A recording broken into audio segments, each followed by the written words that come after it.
Welcome to the Adventure Corner. I'm your host, Robot Spacer, and once again, everything's weird and off to the side. 6-7, good to see you. Yeah, my go live notification was not quite accurate. We're not playing Maupiti Island today. We already finished that, though we are going to play it again on Tuesday. Valis, hello, good to see you. We're definitely not finishing anything today. Well, we might finish this test painting. But we definitely won't be done painting. There's much work to do still. Did I say hello, Val? Hello, Val. I think I did already, but I hope you are doing well. Let's see. So I do want to mention up front the coloring contest. Very important. If you would like to color along at home, you can follow that link and download a version of a drawing of the cover. It's basically this drawing here, but without the pencil shading. And then you can color it however you like and submit it by basically 1 week from now. I believe we set the deadline at 8 p.m. Eastern on July 5th. So that's next Friday. And then we will judge everyone's entries, share them live on stream next week, and pick a winner. And the winner will win a choice of a selection of indie games that I've picked out that I would like to share with everyone, and hopefully that'll be fun. I'm very curious how many people are going to participate in this coloring contest. At least Hinton and Unsecret Crush, I think. So, I mean, if those are the only people that enter, I will be satisfied. But it'd be fun if we get more entries. Okay, so let's see. I did almost nothing since last time. I keep hoping I'll have time to work on this a little bit off stream, but I have not had the opportunity to do so. I did gesso up one of my boards here, which is mostly imperceptible. I think it's like a tiny bit whiter and has just a little bit more texture to it. Basically it's like a primer, so these boards already have some gesso on it, but if you add a little more, you can be sure it's primed well, and the paint will stick to it well. You can give yourself either a little more texture, or if you want to, you can like sand it and do a few layers and keep sanding each time to get a really smooth surface, if you don't like the canvas texture. Since I don't really know what I like, I just decided to do one layer and not sand it for now. And we'll see what that's like. I'm curious if it'll be like a noticeable difference from just working on the plain boards. I can definitely see a very slight difference in texture, and it is a little bit brighter in color. But to start off, we're going to continue this test painting. I think the thing I want to start with is doing a little bit more detail work, like try to do the details in her face and maybe Brisket. I don't know if I'll bother with coloring the little sweetie in this version. Probably play with the details in her jacket and stuff too. Just to get some experience doing details. Because we still haven't really gotten to that part, and it definitely makes me nervous. That'll help me figure out, I think, how big I need to make it to get it to look the way I want it.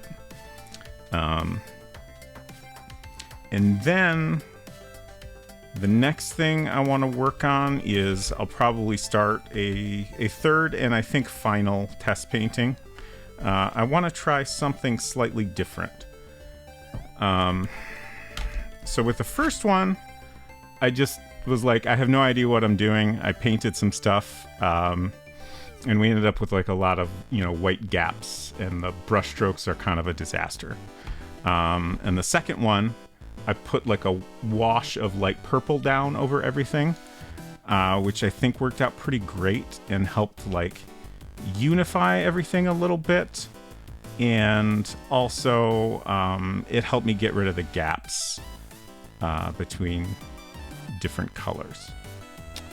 But I want to try going a step further and basically paint the background, the sky and the ground,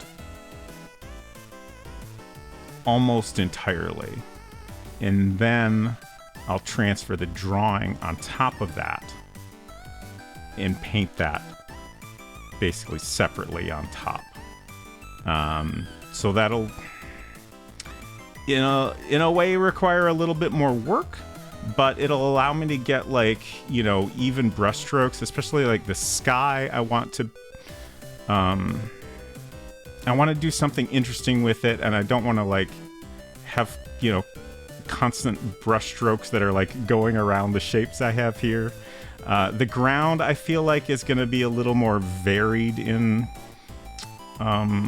appearance, so it'll be easier to cover up the brush strokes, but still I have, you know, a lot of like, it's hard to paint around something that's detailed and not like, you know, have these obvious brush strokes instead of, you know, creating ground texture with the strokes. So I think that will work better overall. And it kind of adds a little bit of complication, but I think it'll work out okay. So that's what I'll focus on trying here. I won't spend a ton of time perfecting the sky and the ground, but I will like try to figure out exactly what that stuff's gonna look like, because that's my other big question mark, is like, I have no idea what I want the sky to actually look like. The ground, I have a little bit of an idea, but it's like a very vague image in my head, and I need to figure out what it actually looks like. Basically, there's going to be like a lot of grass in different areas. We'll have kind of a path going up to the house. I guess this is kind of a hill here, so the house is kind of lower down. And then, you know, the dirt areas should, you know, have some variation to them, I think, instead of all being one color. Hello, Ace. Hello, Culinary. Great to see you. Goemon-sama. Great to see you as well. Y'all are doing good. Brisket looks mischievous in this version. Interesting. Yeah, I guess they did kind of come out that way. Especially with the eyes unpainted.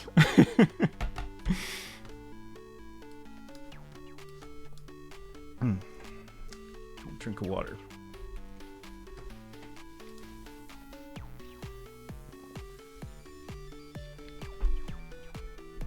Okay. So, small brushes.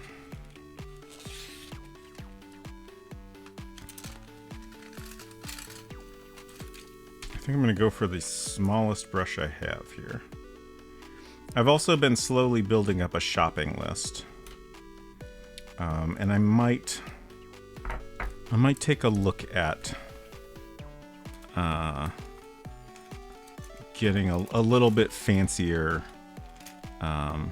tiny brush to do detailed stuff with. That is the smallest one, right? 3/0.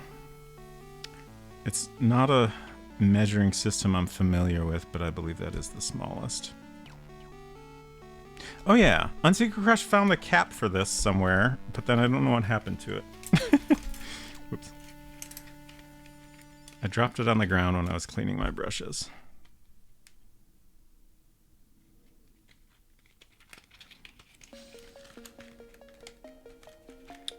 I also want to get some more paints that are translucent. Let's see, I was already planning on getting a translucent burnt sienna. I think a translucent purple would also be good. I'm writing these these things down to make sure I don't forget.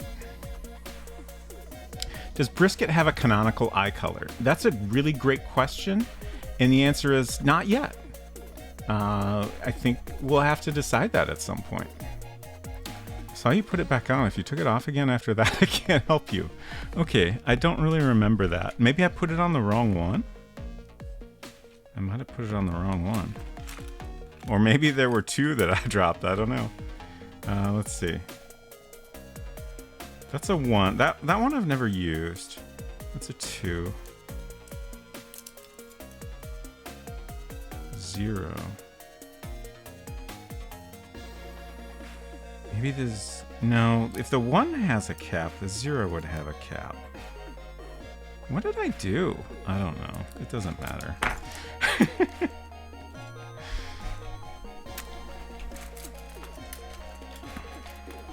Forever a mystery. Okay, let's see how our paints are doing here.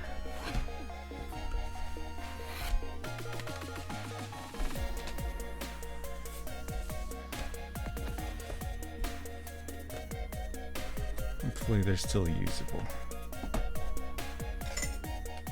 Okay.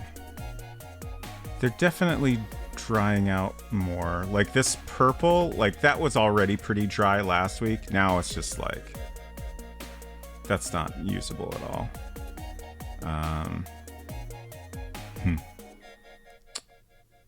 Interesting. Just, what has happened in the center of these? Like, I don't know what's going on there. It looks a little weird. Is that, oh God, is that moldy? I think it's moldy. Oh no. Oh yeah, there's totally mold all over the place. What the fuck? Nobody told me paints could get moldy. I genuinely did not consider this. Okay. We're just gonna close that back up.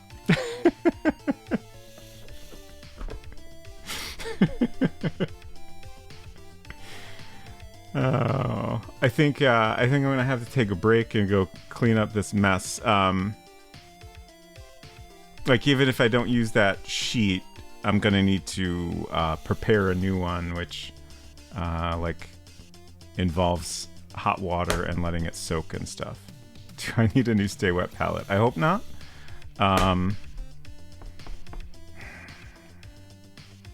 Maybe. Actually, maybe I'll just use something temporary, a temporary palette, and then I'll clean this very thoroughly after stream. I can just use smaller quantities of paint so I don't have any left over. I think that's a better solution because, like, I want to clean that thoroughly, and you know, doing that and then preparing a new sheet is going to take some time. I will take a short break to wash my hands and find something to use as a temporary palette. So I'll be back in like 2 or 3 minutes. See you in a few.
Okay, well, we all learned an important lesson about paints and stay wet palettes today. I'm really curious what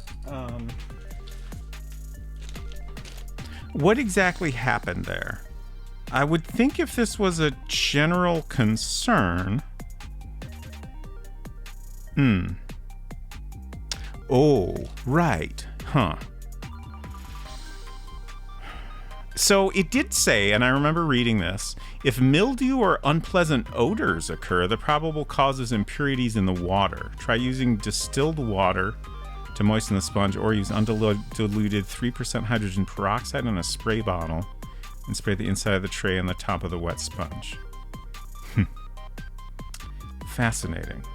But like, that still feels like a long way from the situation that I experienced. And I wouldn't think impurities in the water would result in mold. But it's also worth noting these paints are very old. I don't know if that could be part of what happened or what. But I'm very curious to look this up online later and understand what went on.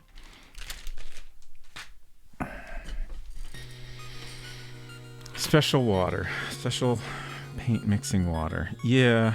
I did use filtered water, but not distilled water. So, speaking of which, I need that. I was feeling a little...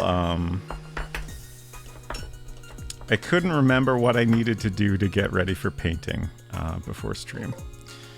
I probably need to start a checklist.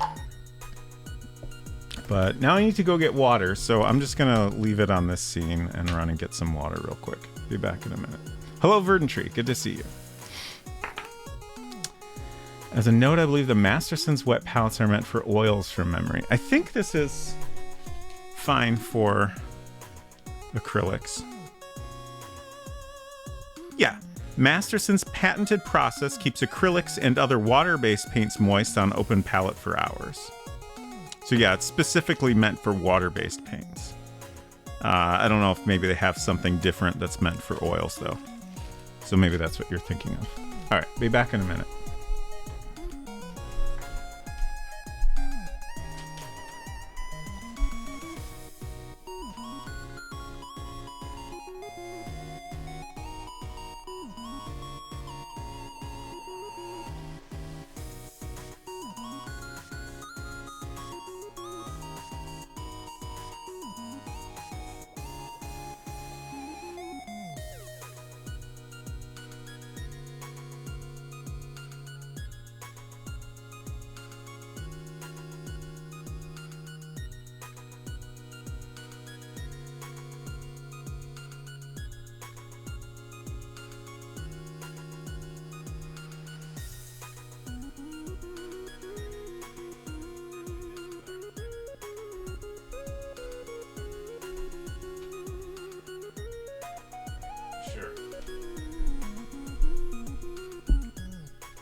Okay.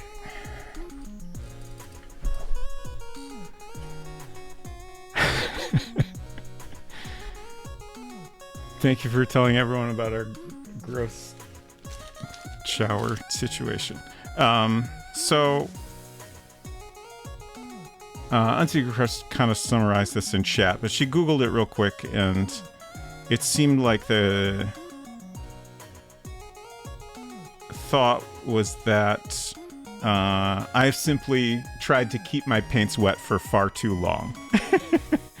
I feel like there was a vague mention of how long this could keep your paints wet. I'm trying to scan this to find it. Maybe it was on the front. Ah, yes. The paints will stay in workable condition for days, even weeks. Multiple weeks. So, I don't think I did anything, like, this was 2 weeks. So I don't think, that's the minimum, like, plural weeks value possible. So I don't think I did anything unreasonable. Um, but yeah, I don't know. I'm really curious. Again, maybe the age of the paints, maybe it was all the water. I don't know.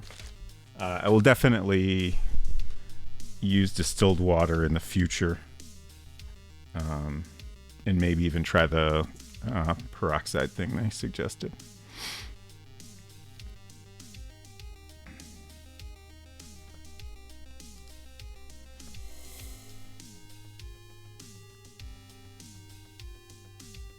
Just catching up on chat here. There are so many mold in my wet palette posts on Reddit mini painting. Lots of people have the gross pink bacteria in their showers. It is normal and not a big deal. Sure.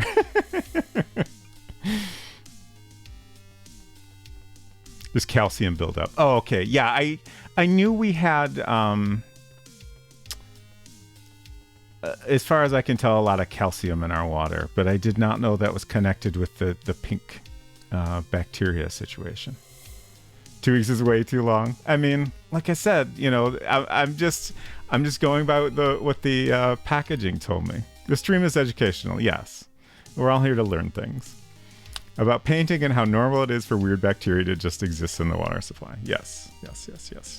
So Unsecret Crush had a few of these just little cheapy plastic palettes. And that's what I'm gonna use for today. And I'll try to keep my paint amounts to a minimum. So, you know, this obviously isn't gonna last long. You know, if I cover it, I might be able to use the paints tomorrow. But aside from that, I won't be able to use these next week. That's for sure. But yeah, I think with the Stay Wet palette, I think even with distilled water, I'm just gonna say that you know, 1 week is the maximum. Last week, you know, I was able to use most of those paints and they seemed fine. So I feel like that was a reasonable time frame.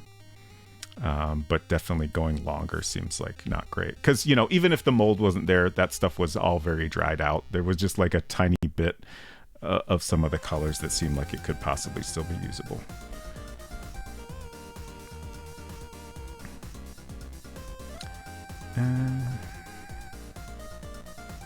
I'm just getting a little white out to use. I want to try to paint the whites of their eyes, because that's the eyes is probably my biggest fear in terms of detail work that I want to be just right. So we'll start with the hardest thing today. This is a practice painting, so it's fine if I screw up. And then once that dries, I'll do you know, the iris and pupil and eyebrows and other darker details. The packaging lies to sell you product. Sure. Yeah, totally reasonable. Well, not reasonable, but expected. You know, obviously they want to exaggerate, or at least present an ideal scenario.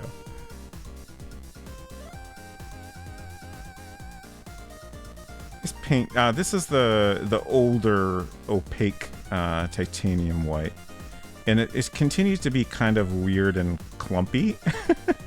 I don't know how to describe it other than that. I'm just trying to mix it up a little bit to kind of smooth it out a bit. I don't think it's really working, but I'm trying.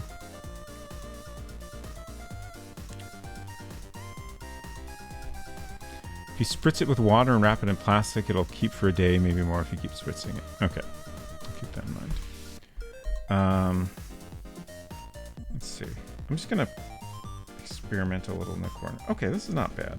I can control that somewhat. Okay.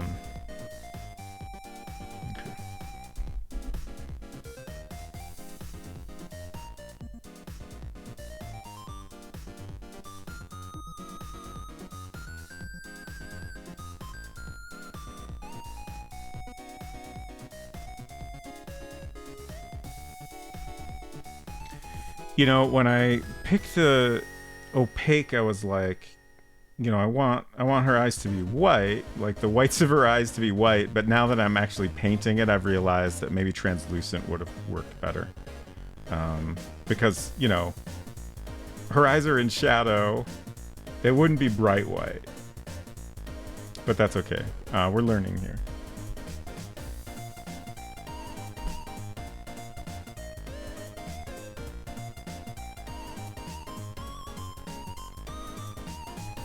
Also, it's very, very hard to get the shape I want.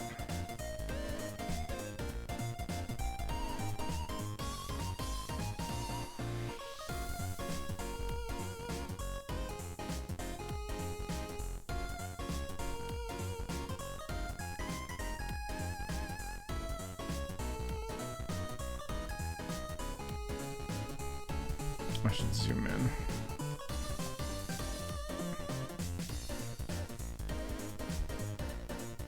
Put a little water. I mean, it's too late now, I think. I was going to color long, but I don't want to sit at my desk.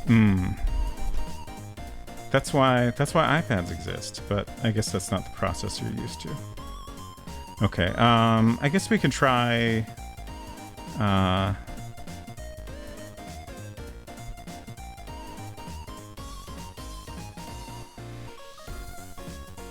watering this down a little bit for brisket size.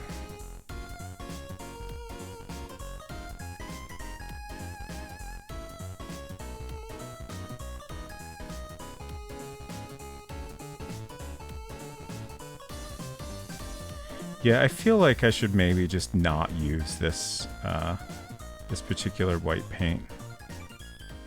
It doesn't seem great. I'm really curious how old this stuff actually is.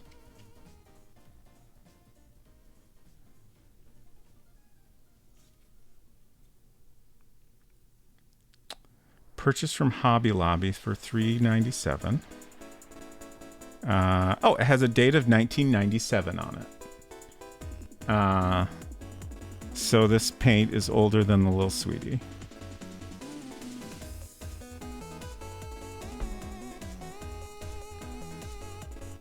I guess I bought it in the late 90s, and you were correct. Someone really named a piece of software Procreate. Yes, they did. It's for professional creating. Don't think about it too hard.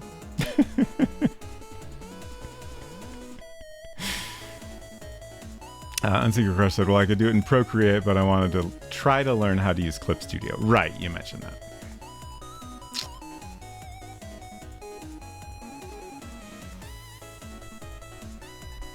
Okay. God, those eyes look terrible. Let's see if we can do Brisket's eyes a little better here.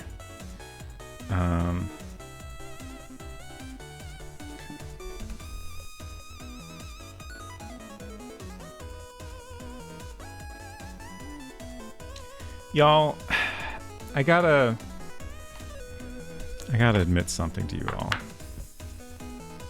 I'm very old. My eyes are not as great as they used to be, and this, like, painting tiny stuff like this, like, I try to get closer, and I'm like, I need to lift up my glasses to see better. Eyes are a pain in the ass. I hate it very much. Even before I turned like 45-ish, like I already could only see like about a foot in front of me without glasses on. But that was like tolerable. And at least, you know, if I'm reading or like drawing some, you know, something up close, I could, you know, not have my glasses on and see potentially. You know, I could get up close to things and see them better with or without glasses. But now it's just... it's a mess.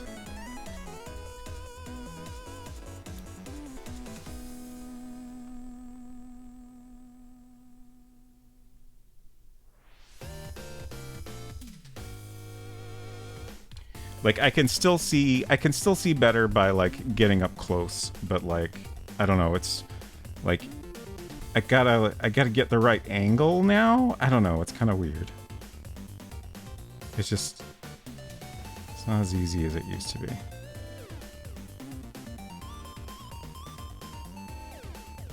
At least I feel like I got the shape a little bit better than I did on her eyes.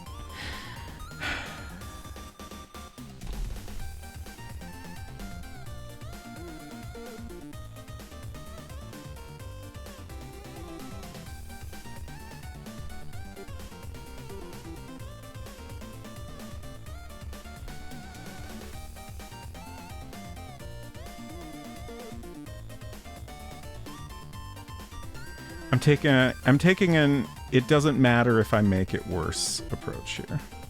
Because it does. Do you need old man magnifying glasses? Oh god. I might. I did talk about it with my eye doctor last time. Yes, that was in September. And we determined it was not quite that time yet. He he gave me a very pessimistic view of like bifocals or progressive lenses. Like he was like, you don't want to do it unless you feel like you really need it. Because if you start down that path too soon, you'll hate it and it won't help enough, and it'll just be a bad time all around. Oh, I forgot to put down a paper towel. I have some newsprint down to make clean up a little easier, but I didn't mean to put my brush directly on that.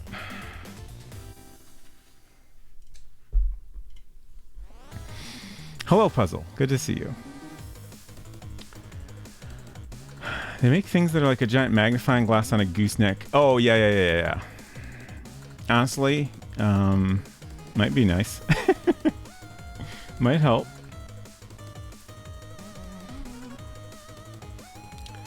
Okay. That white is just so bright. I think now I'll experiment with doing some highlights. Again, I feel like it probably would have been better to use the translucent white for this. But actually, no, fuck it. Like, I've already decided this paint is trash, so, you know, if I waste what I have here, it doesn't matter. So let's get some translucent and experiment with that.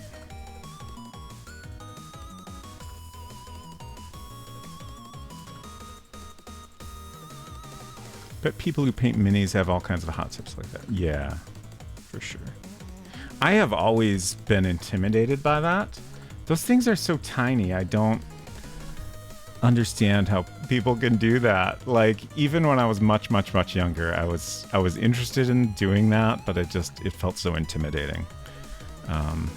Though I suppose, I don't know, maybe if I, you know, just went for it and you know, spent the time to do it, I would have gotten used to it. Trying to think of, like, I guess I feel like I did some amount of painting little figures, but I can't really remember anything specifically.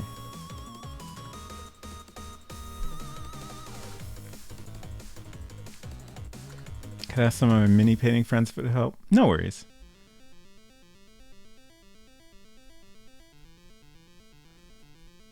Okay.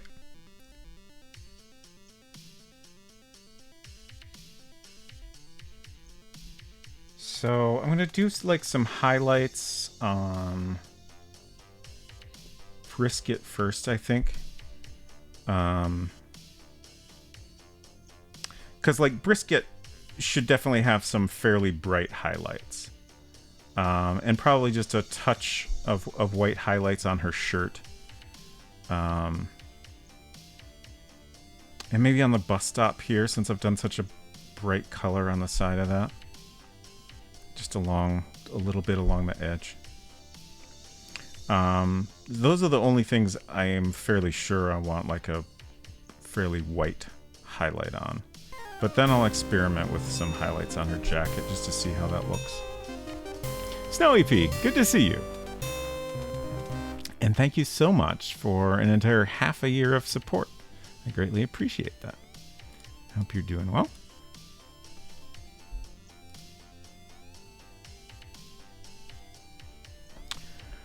Okay.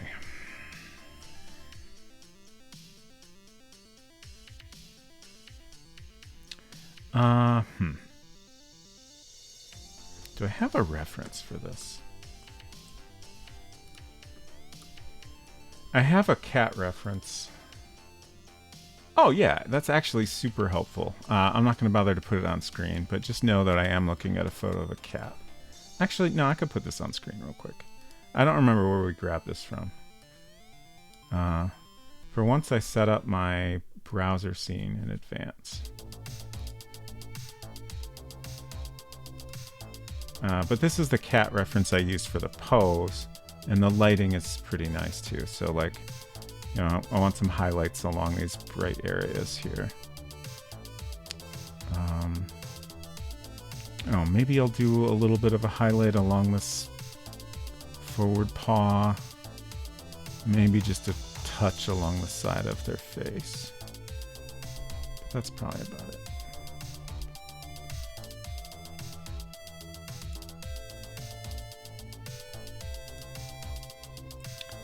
Here you go. Oh, is this a magnifying glass thing? Oh god. Hands-free headband magnifying glass, USB charging head magnifier with LED light, jewelry craft watch hobby 5 lenses. Oh, it's got 5 interchangeable lenses. Fantastic. This is state of the art. This is incredible technology. Power switch, rechargeable battery compartment.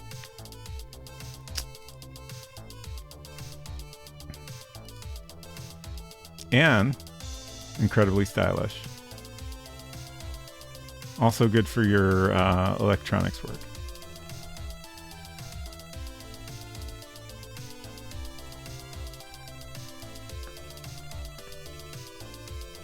Okay, now I'm just reorganizing things so I can have this reference up and still see chat. You can do science with it, exactly. Someday, I'm probably gonna become a multiple monitors guy. It feels bound to happen if I keep streaming.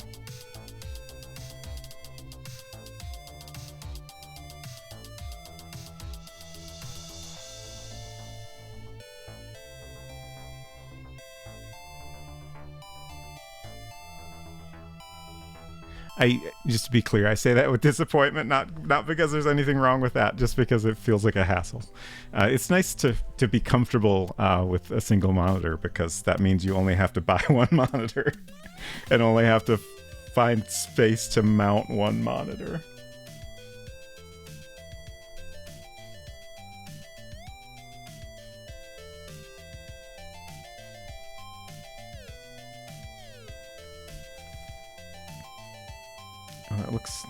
That looks even more subtle on camera than it does in real life. Which is almost good. I feel like it's a little bit too subtle.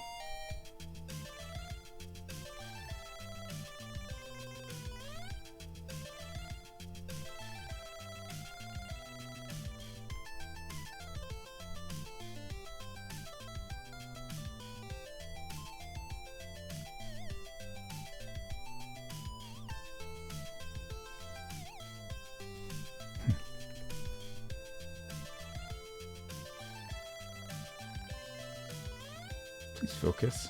Oh right, I have it on the zoom. The zoom lens, the close-up lens, is has a smaller focus range, so I can't lift things up and have it focus like I'm used to.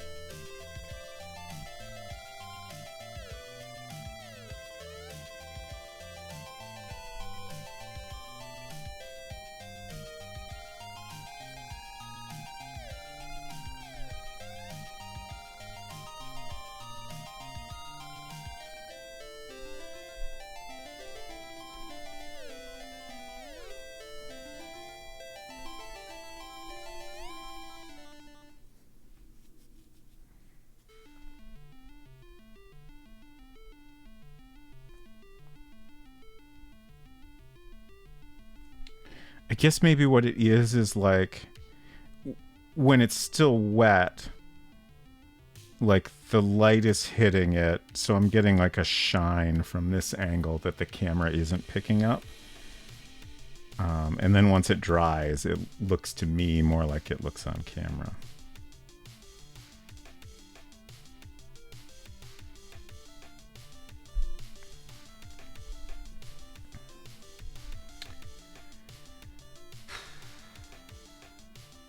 Painting is hard.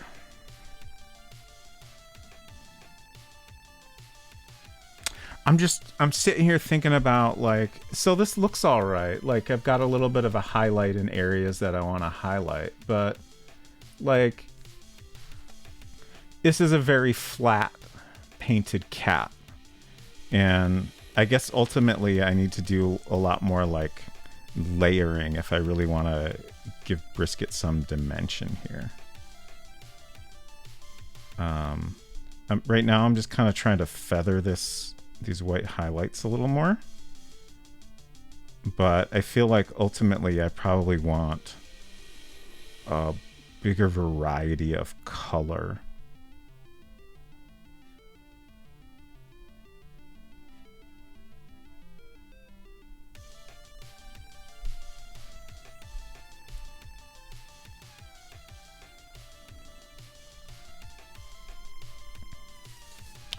All right, let's try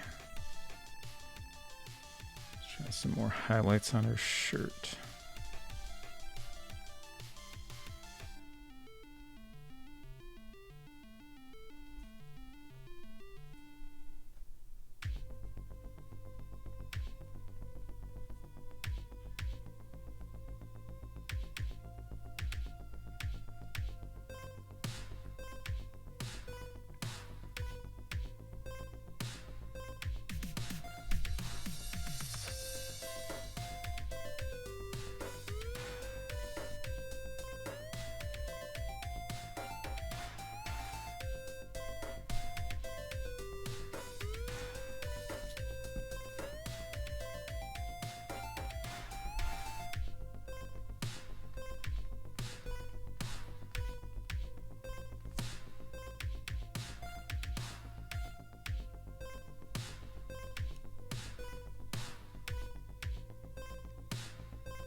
Let's see, what was my jacket reference?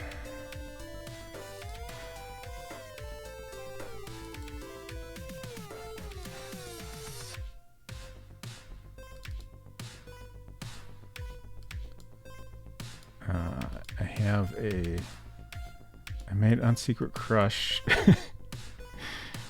put on a jacket and pose very awkwardly as though she's walking.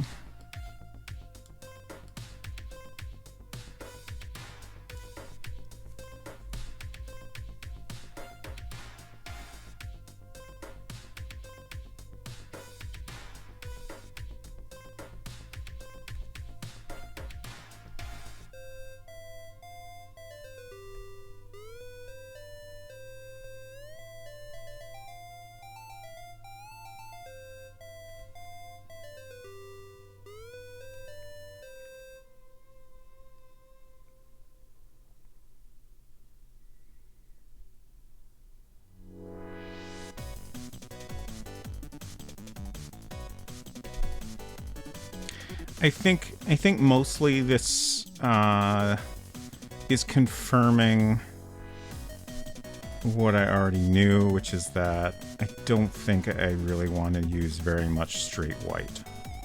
I thought maybe using the translucent and just using it sparingly would work out well enough, but I think it's still just too white.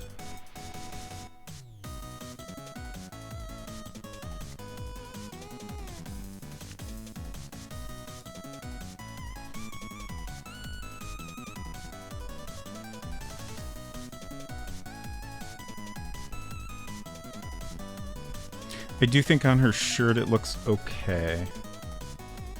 And on brisket, it looks okay.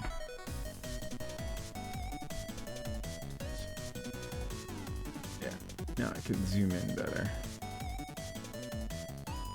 Because it still doesn't show up quite as well on camera as it does for me. It really depends on the angle.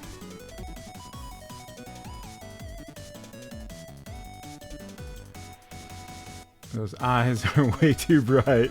I mean, I can kind of fix that, but I don't know that I would necessarily bother.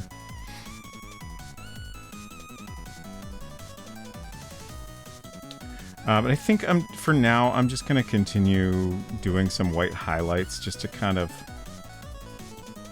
figure out how I want to shade everything. That seems like the best use of this particular test painting at this point. Like, even if the highlights are too bright, I can at least kind of figure out where I want them to be.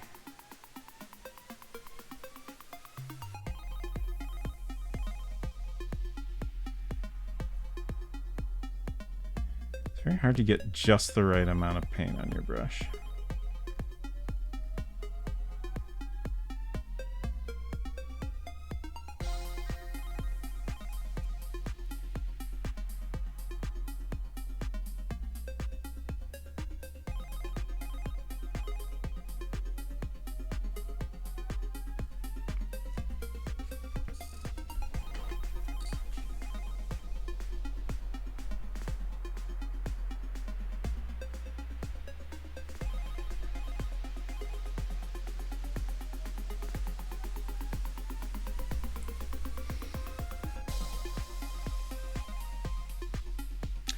I do like, I'm just kind of thinking about this process and how I would do it differently, and I feel like the way to go would be to have this base green on my palette, which now that I think about it, that was actually just straight Hooker's green, I think. So like to have that on my palette and, you know, paint the base color and then just, you know, have a little blob of white next to it and just kind of, you know, dab the brush in some of that and gradually mix in more of that with the green to like build up different values. So, you know, I start with my base green, I paint it flat, I put a little white in and start to, you know, make the highlighted areas a little brighter, and then I just keep adding a little bit more white and layering things up. That feels like that's probably the better way to do it.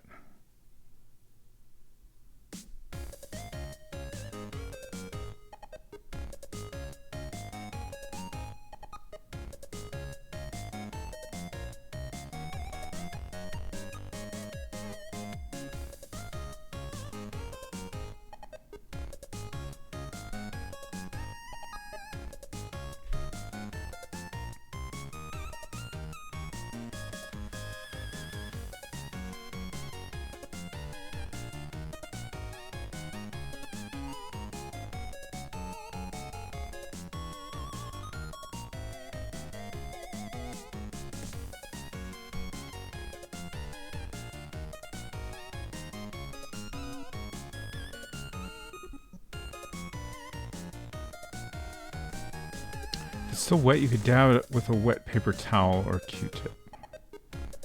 You mean the paint on the painting already? I'm not worried about that.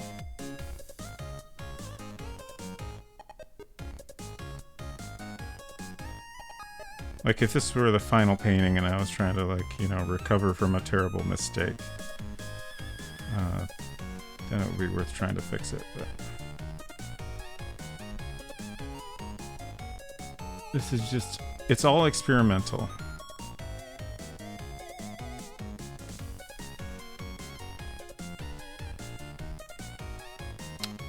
Now it's just a random tip for the future. Sure. Thank you.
I'm not too unhappy with the way her jacket looks.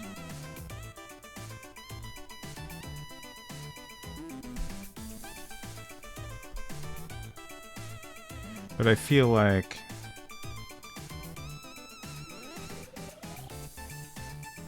probably something with a bit of a yellowish tint would work better for the highlights on her jacket.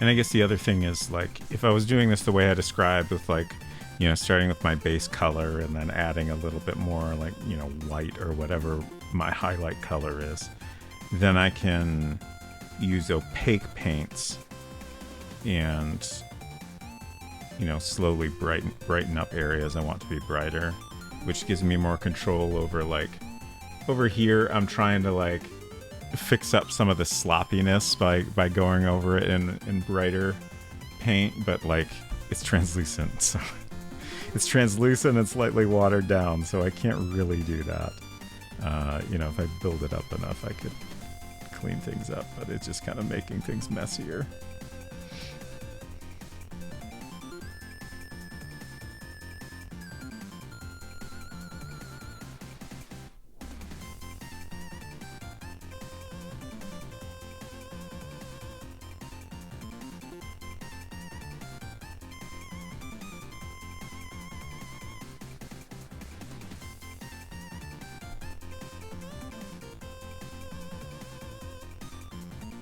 I feel like it's still good practice though, just kind of getting used to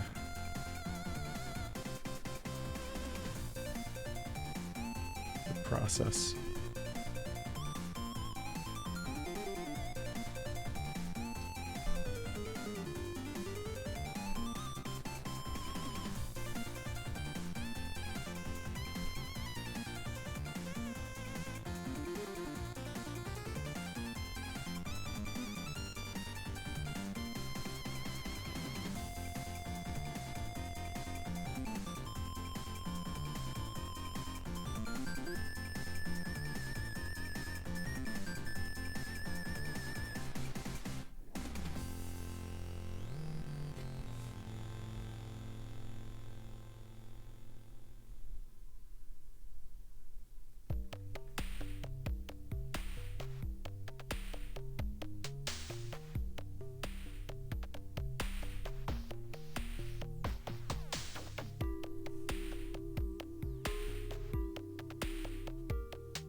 Oops. That was more white than intended. That's okay. I am going to do my best to get more painting done tomorrow, I think. I'm anxious to make more significant progress on this and get started on the final one. I feel like, you know, like even if I, you know, figured out that using something other than white while I'm working on the final one is the right approach, like I could fix this if I wanted to. It's definitely not impossible to fix. So like there's plenty of mistakes I can make even in the final painting that are, you know, not going to be permanent errors. But I do want to have as much figured out as I can.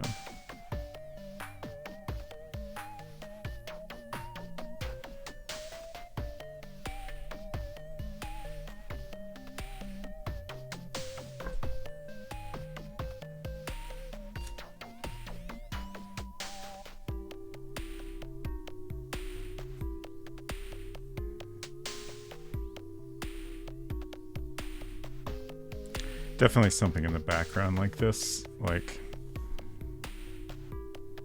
absolutely would not use white to give this dimension.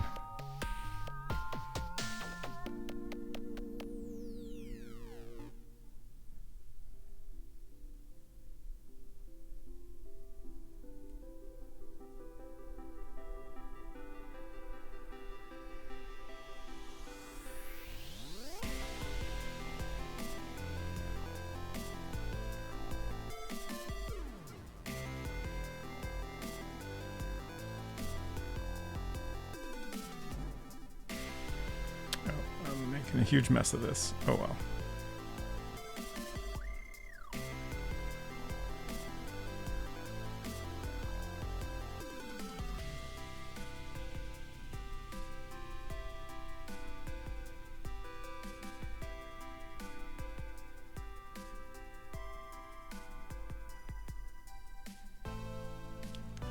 I'm seeing if I can fix my mistakes.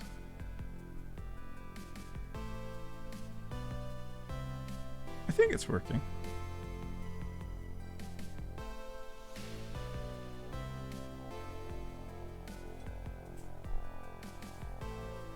Getting a little glare there. No, it's not terrible.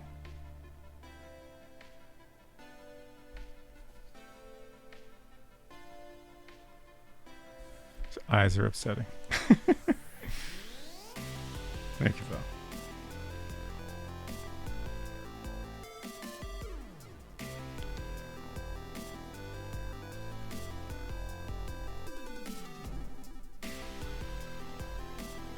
I've had a reminder for at least a couple of days now to finish drawing the rest of her legs.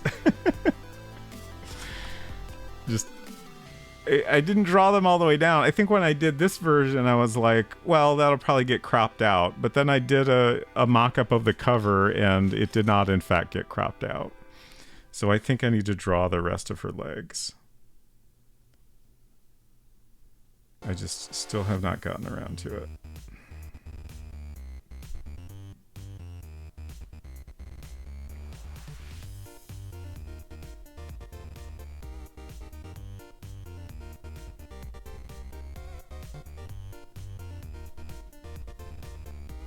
It's much too bright.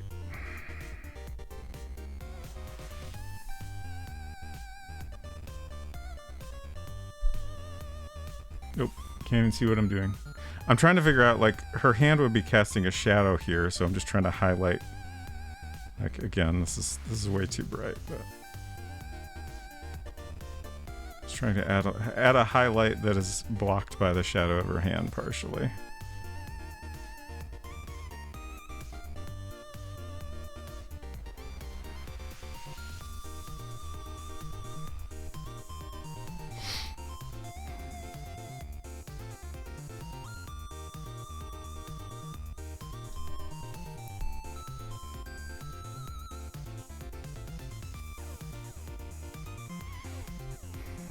I'm trying to decide if I should, like, I'm tempted to, you know, get some dark paint and try to finish up her face. I guess I feel like I should do that just for practice. I need to practice on the detail stuff. Oops, I used the wrong jar for washing my brush off.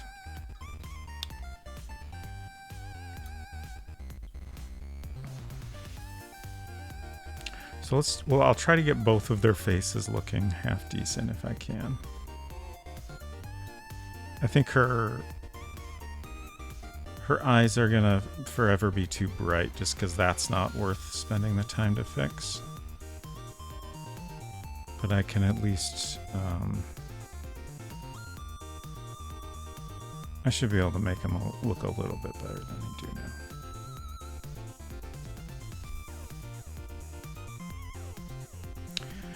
So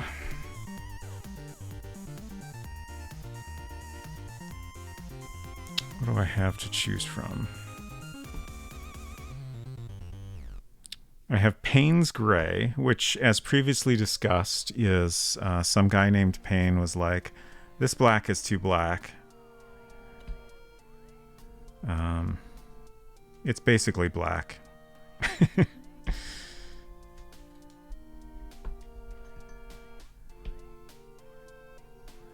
We could use like a dark brown, potentially. Now that I think of it, well, I'm not going to worry too much about figuring out eye colors right now. At some point for the final painting, we'll want to determine what color their eyes are.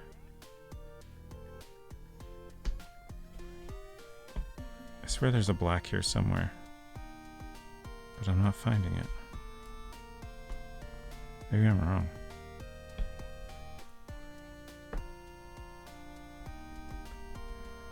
Oh, Mars Black. That's right. So we have Mars Black, Payne's Gray, or Burnt Sienna.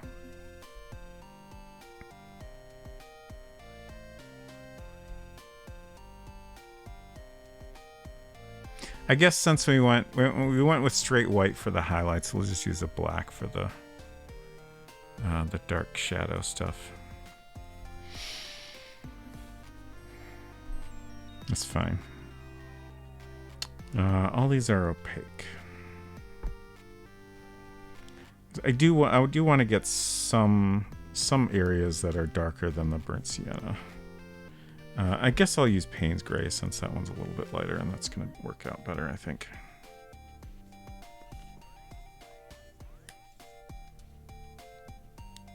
I guess I'm assuming, like, I don't know what Mars Black is.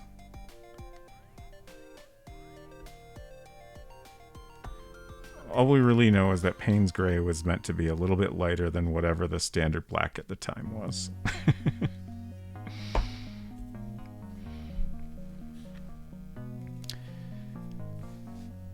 Payne's Gray is less intensely dark. Yeah, it's still quite dark, though. Like, I don't understand why it's not called Payne's Black.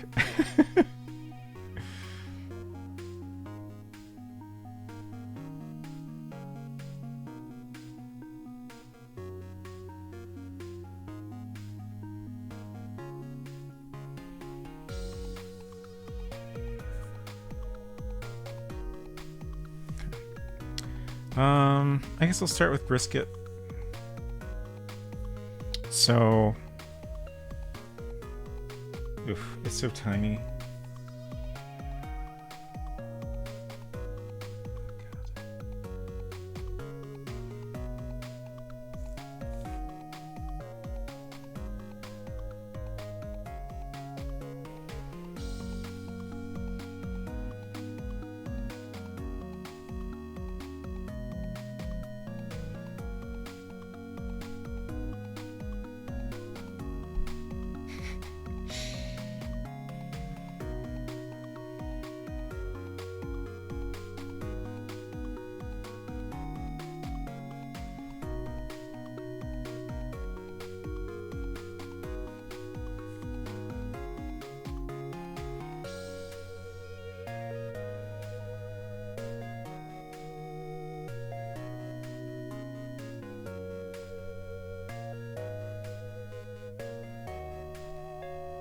I feel like this paint is maybe not in the best shape either.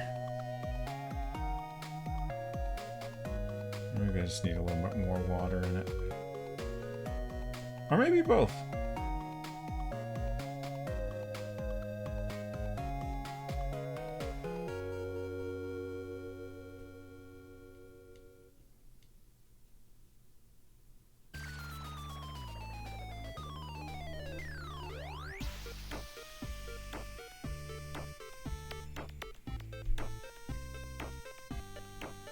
It's so hard to get like a specific small shape.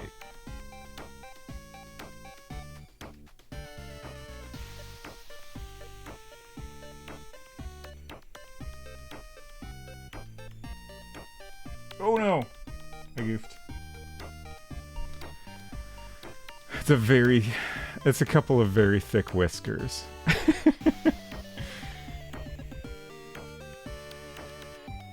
I figured my best shot there was to just do a very quick stroke, but a little too much pressure.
This song just has such a like spooky old video game vibe. It's great.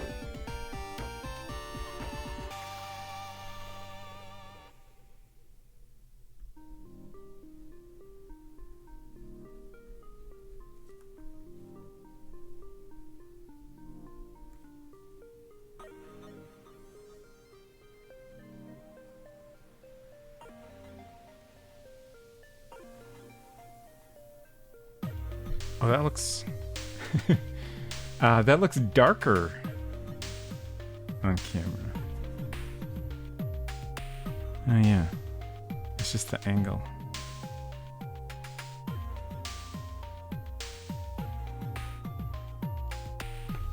Not terrible, but a little bit darker.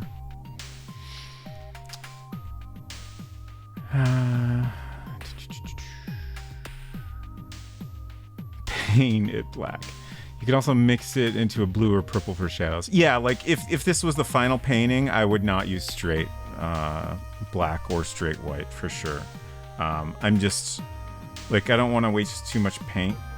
I'm just kind of using this as an opportunity to experiment with both painting fine details and figuring out like how I want the lighting to look. Goemon Sama says, weird how different it is from medium to medium. Watercolor Payne's gray is a nice cool gray, but the Cassine color is very, very blue. I like it though. Interesting. Secret Crush says, if I recall correctly, Mr. Payne combined Prussian blue with some other pigments to make his gray. Ah, okay. Goemon Sama says, that makes sense. Prussian blue is one of my go-tos for mixing shadows. Nice. We do have a Prussian blue that I think... Oh, wait, no. Maybe I haven't used that. Ultramarine. There's Prussian blue. Maybe I should experiment with that a little bit. Oh, right. It was phthalo green, which is a very blue green that I used for like a bunch of shadows.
All right, our little guy in the window. Let's see if I can make him more noticeable.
A little bit of a glob there. That's okay.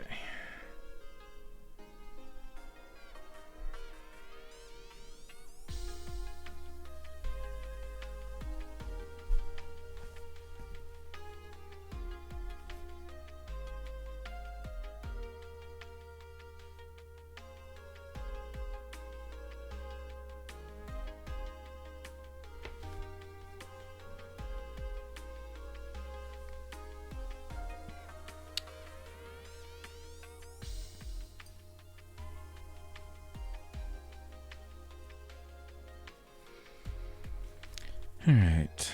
I want to work on her face next, but I want to let this stuff dry a little bit. I think I'll use this as an opportunity to go get a beverage. I'll be back in about a minute or two.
Okay.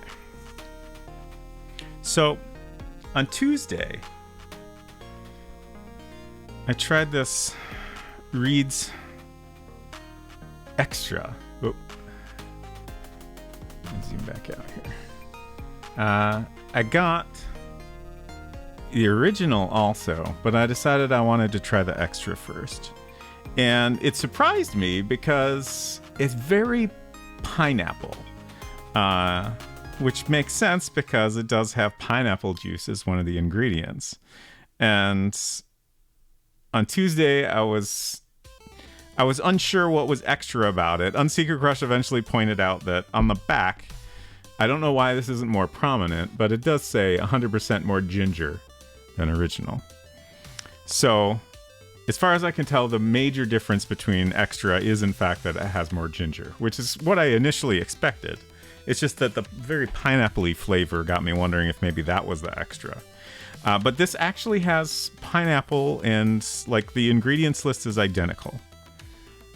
So I'm really curious if this is going to be as pineapple-y, or maybe even more, because it has less ginger. Again, it wasn't bad. It was just like, you know, I expect a ginger beer to be most prominently ginger, more so than the other flavors, but just the pineapple really stood out. This is the 21st century. Everything is extra. Hello, Res Mason. Good to see you. All right, here we go.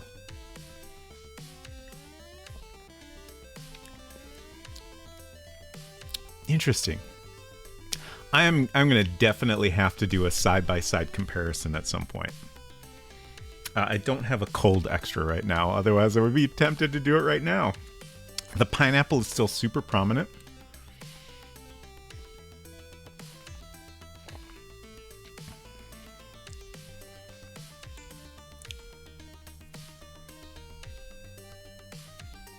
Yeah, like it feels like I'm drinking a spicy pineapple beverage. Which is good. Like, you know, if it was marketed that way, I'd be like, yeah, all right, I'll give that a shot, and I would probably enjoy it. But I don't know, just as a ginger beer, it's unusual to me.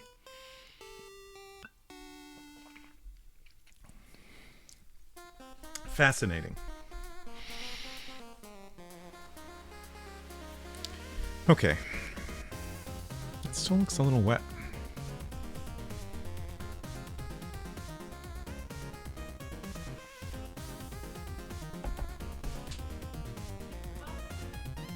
Oh, yeah, it's right here.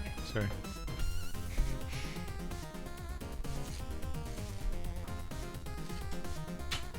What is Unsecret Crush drinking, I wonder? Perhaps she got some fancy root beer. Is a maple root beer, like a craft maple root beer. The maple wasn't super prominent, but it was a very good root beer. I just had a sip of it. I forget what the brand was, but I also got I like a grape soda, and they had a grape soda, and I'm like, craft grape soda? Maybe, why not? That sounds kind of good, but I actually didn't like it that much. It wasn't bad, but I don't know. I've had plenty of other grape sodas I enjoyed more, I think, and they were probably a lot cheaper. Yes, this is acrylic. Also, thank you. Let's see. Let's get a little more detail in here. This is just a test painting. I'm just kind of getting used to things and figuring out lighting and shadows and all that stuff. Silver Streak, hello! Thank you so much for coming by. I hope y'all had a great stream. Silver is starting the latest Consulting Detective Network game today. Read Only Memories with Mad Sammy and Umbrella Corps. 2064 Read Only Memories is a game that I own 2 copies of now. 2 physical copies. I might even have another digital copy, I think. Yeah, I'm pretty sure that I do. And I still have not played it. But it looks great, and I will definitely play it sometime. Sprecher is the brand name. Thank you. We're talking about some craft sodas. I'm in the same boat. I own it digitally like 4 times. Oh gosh. So I have a Vita version and a Switch version, physical, and then I think I have like the itch release. So Windows and any other versions that may or may not include. Keep meaning to play it, but now I get to. Nice. Let's see. I'm also going to give Umbrella Corps a shout out.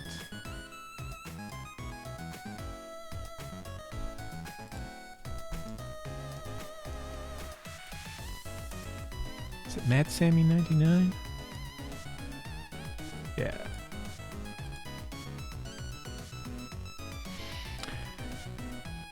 Craft sodas now with 50% more Velveeta flavor. That's upsetting to think about. I feel like Read Only Memories was released 10 times. That seems believable. I think that's correct. Excuse me. And now there's a sequel out?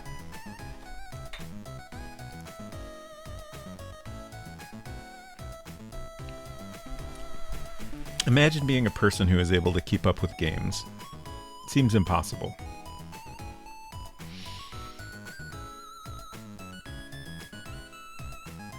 There's a sequel? Yeah, Neurodiver it's called? Let me find it.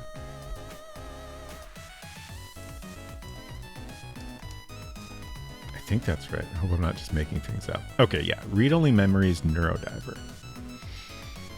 I'll paste the Steam link here, but it's also on Switch, and I'm not sure what else.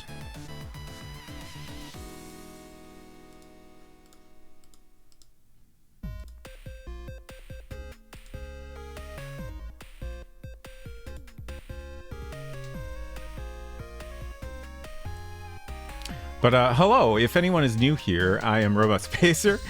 We are doing some painting today. So this down here is a game I made previously on stream.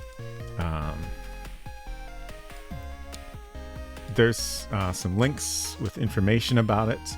If you go to robotspacer.software, there's a little preview page there for Transfer Point. It was made in World Builder, which is a program from 1986 for the original Macintosh. So that's why it looks like this. But you will be able to play it in your browser as well when it's released. So we spent a little over a year on the game. It's currently like in the final stages of playtesting now, just trying to polish some things up to make sure people don't get too stumped by its weird puzzles and fix any bugs that we can. Also, it looks like this because it's rad. Thank you, Silver. But I thought it would be fun to also do an 80s style painted box cover for it. So that's what I'm working on here. I haven't done any painting in a very long time. I'm using paints that are mostly from 1997, borrowed from Unsecret Crush. But we're slowly learning. The big thing we learned today was if you buy a Stay Wet palette, that doesn't mean you should just leave your paints in there. The Stay Wet palette claims that it can keep your paints wet for weeks, but they don't tell you that the paints might get moldy. I think a week is maybe the maximum you want to do. At least that's been my experience so far.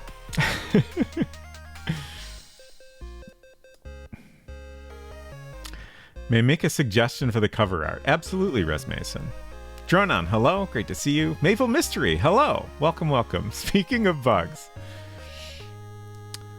Dronon, I have been enjoying your guide to Maupiti Island very, very much. I still have not gotten through it. I've been going through it when I have some time and making notes about things I want to check out in the game myself. I think I will do a little bit of that this weekend. Oh no, my weekend is filling up very fast. But yeah, I wanna check out a couple things just to just kind of plan out what I want to share when we play through the Amiga version on Tuesday. But the guide is great so far, and I've been enjoying it very much.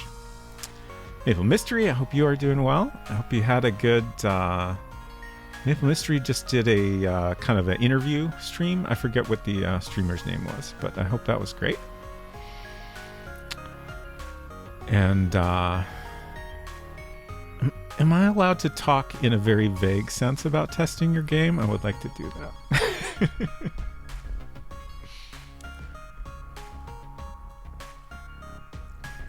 I promise I'll only say very vague and good things. Okay. So I've been beta testing the Crimson Diamond, which I will post a link to in a minute here when I can do another shout out. And I finally finished it. And it was really, really good. I am very, very excited for it to get released later this year. And I hope you all will enjoy it as much as I did. Like, I think if you enjoyed The Colonel's Bequest, which is, it takes a lot of inspiration from, you will love this game. It's really, really good.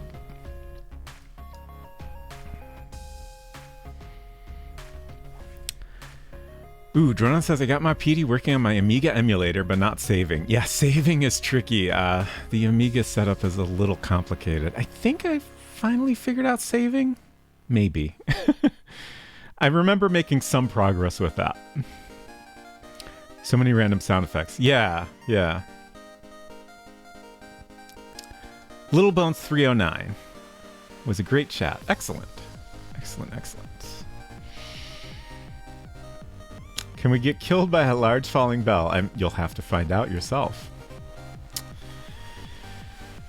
Needed a bit of good word to psych me up for tackling bugs tonight. Thanks. You're welcome. Happy to provide that. And I just want to say, like, I mentioned this on Julia's Discord the other day. Like, I'm so impressed by what she's been able to accomplish. Like, that's a lot of work put into that game. It's kind of incredible.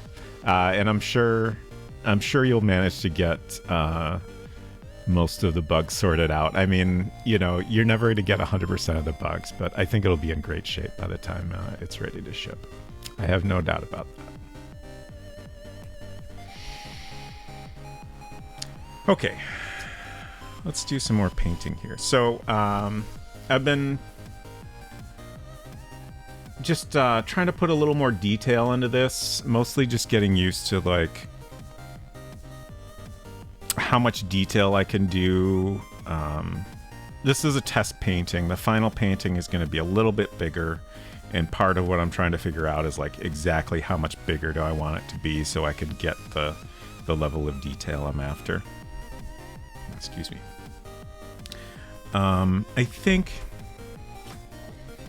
think if I paint it about this size, that's probably going to work out pretty well. Originally, I was going to do this bigger, which, like, for detailed areas would be great, but I don't know. This is just so big. I guess I could maybe go somewhere a little bit in between, perhaps. But I think this is a good, like, minimum where I can be pretty happy with the details I'm putting into it.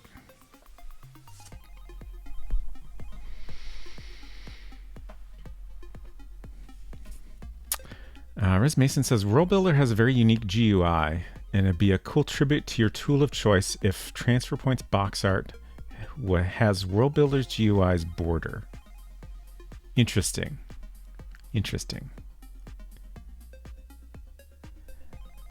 I will consider. I don't think I'm going to do that for the cover. I want a very well, I mean, mostly I want a very Enchanted Scepters inspired cover. Let's see. True.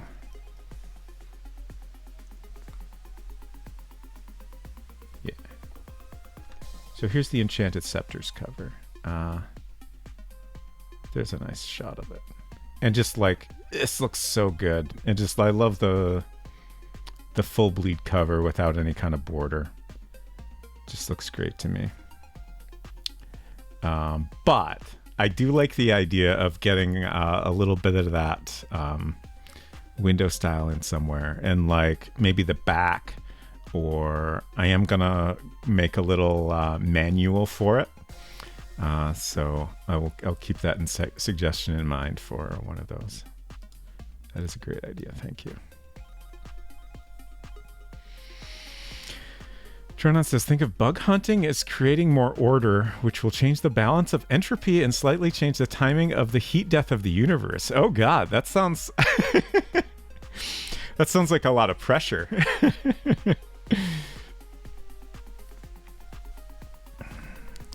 Okay, so I made her eyes way too white.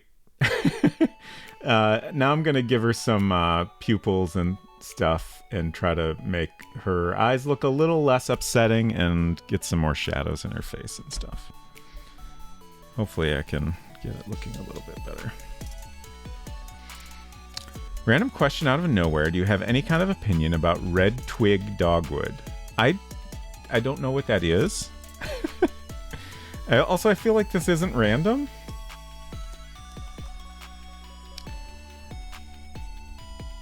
Oh, okay. Interesting. I don't know. It looks kind of interesting. It might depend on exactly what you're thinking. She's been taken over by Harbinger from ME2. Maybe. Assuming direct control. Silver says, red twig dogwood is a weird, cool bush. It does look weird and cool. I agree. Oh no, Salt Ranger. Hello, Salt Ranger says, red twig dogwood killed my parents. I will have my revenge. I'm so sorry to hear that. My local McDonald's has red twig dogwood bushes around the drive-thru. Fascinating, fascinating. Hinton, hello. What's new, art fans? What's new indeed? Hinton, thank you for reminding me that I haven't been talking about our art contest enough. You didn't bring it up, but you being here reminded me. So we're doing an art contest, a coloring contest, where if you follow that link to robotspacer.tv/news/transfer-point-coloring-contest.html. I don't know why I decided to say that all out loud, but if you go there, you can download a PDF that looks more or less like this, except it's got the title in there and everything. And then you can color it however you like. Just have fun. You could color it digitally. You could print it out and use crayons or markers or pencils, or you could even paint it if you want. And submit that to me by 8 p.m. a week from now, 8 p.m. Eastern. And then we'll share everyone's creations on stream next week, and we'll vote on a winner. And the winner will get a choice of, I have a selection of indie games you can choose from on the website there. And I will send you a copy of your choice if you win. So I wanted to both promote some developers that I appreciate and give some incentive to participate. But the main incentive is to have fun.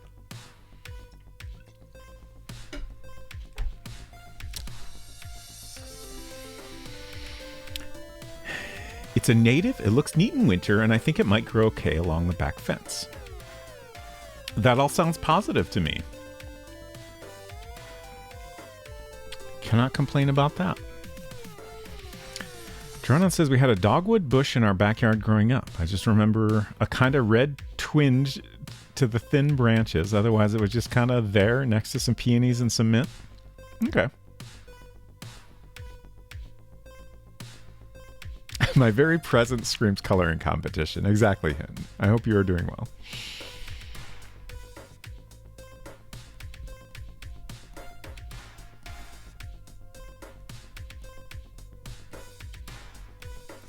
Silver says, personally, I'm a large fan of the creek version of red twig dogwood, as it actually flowers and also grows leaves during the spring. Interesting. Googling how to have fun. That's a good thing to look up from time to time. I should probably do that more often. Unsecret Crush says, we had some invasive mulberry trees removed, and there's suddenly a lot of visibility into the neighbor's backyard. Yeah, so we've had various neighbors, including us, have had trees removed over the past year, especially recently. We finally had someone come out to get rid of all our invasive mulberry, and now there's just like, you can see so much everywhere. It's too much. I liked it better when we could just look outside and like it stopped at the trees. That was far enough to see IMO.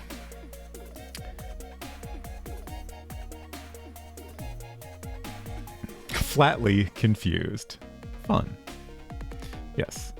It's been a tough summer for trees in our area because of storms. Yeah, so I went for a walk for the first time since the tornado came through our area.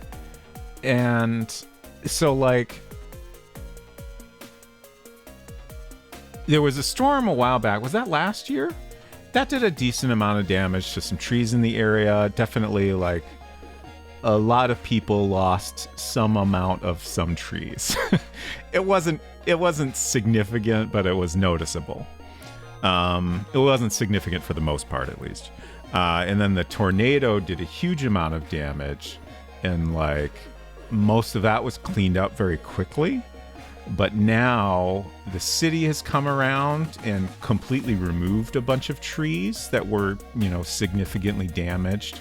So now there's even more stuff that's just totally gone. And it was just weird to walk around and like, things are mostly cleaned up now from the tornado, but like, it's just, everything looks so different. And there's so much like empty space where there used to be trees.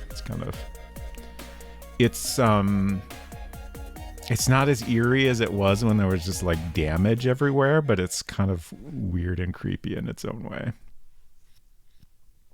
Ice Storm was last year. Yeah.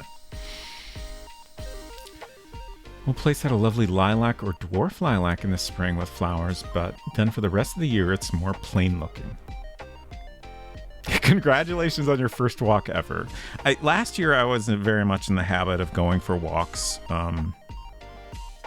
Very frequently, but then it became winter and it was too cold to do that, and I just have not gotten in the habit again since it got warm out. Okay, let's do more painting.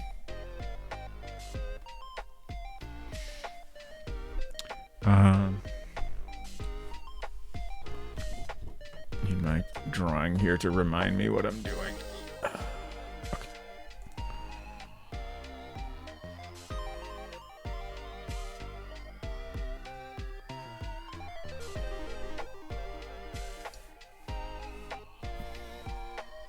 For those who wish not to walk, it is always winter somewhere. That is true.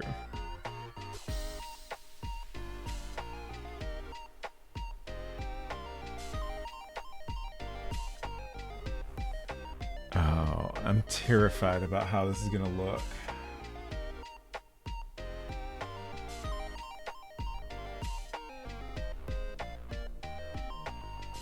Like, it's okay if this painting comes out bad, but like, if I can't make this look at least somewhat acceptable, I'm going to be very nervous about the final painting.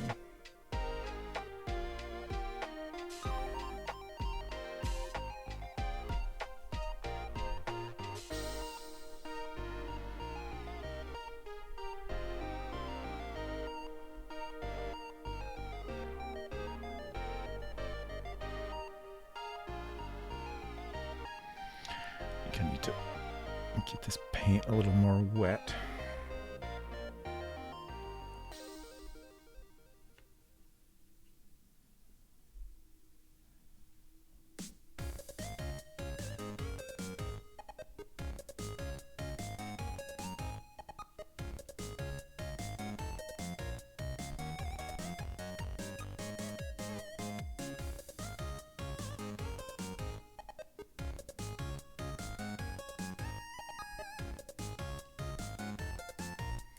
Yeah, this paint is kind of similar to the white, but not quite as bad. It's just kind of weirdly clumpy.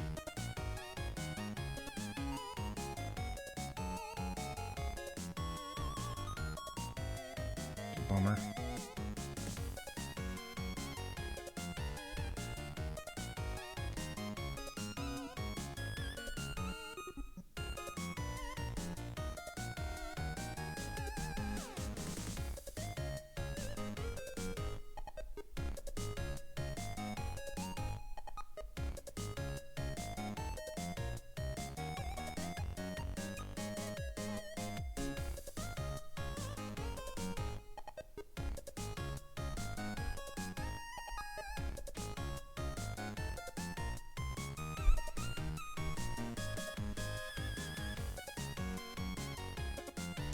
It could be worse.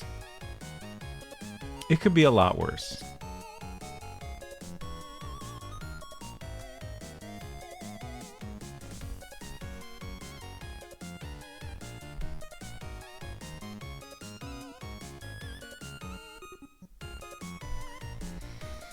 I'm a little bit hesitant to... If this was the final painting, I would not do this, but I think I'm going to go ahead and put some dark shadows on her face. Like, in the final painting, I would definitely not use, like, straight black.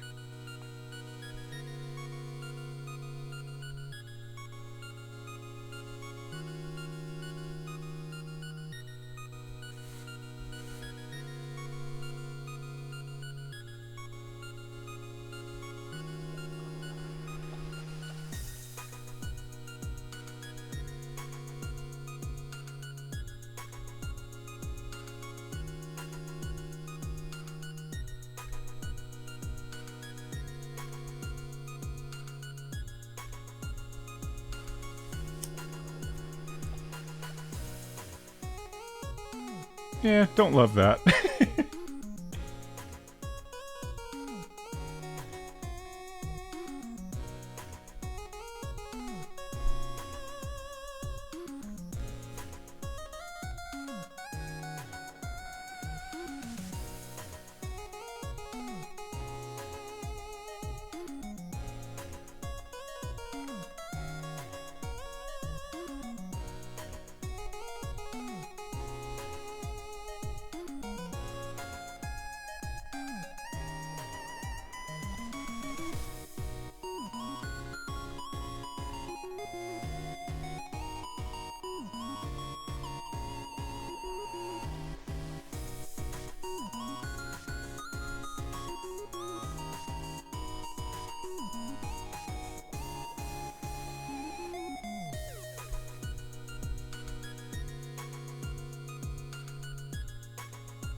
Could be okay if you're going for a bold comic art outline look. Yeah, sure.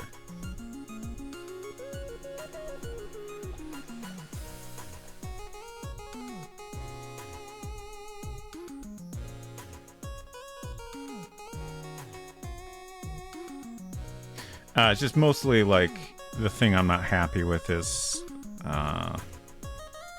like the line of her mouth did not come out at all how I wanted it to, because I can't control the brush as much as I would like to.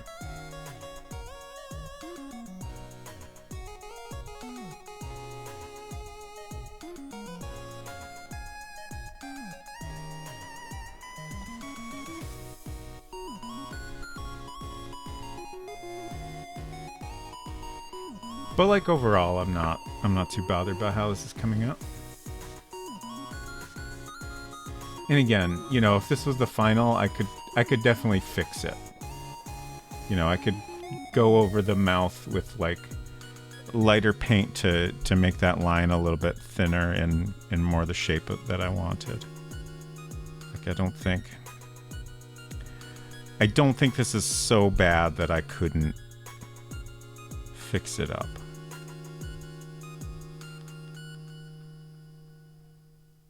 So that's good. I'm trying to decide if I want to bother to do any more of this particular painting. Do some stretches? I probably should. Oh, and Secret Crush. I was a little bit confused by the suggestion. I thought this was maybe like a painting tip to loosen up my arms. But stretches are good for everyone.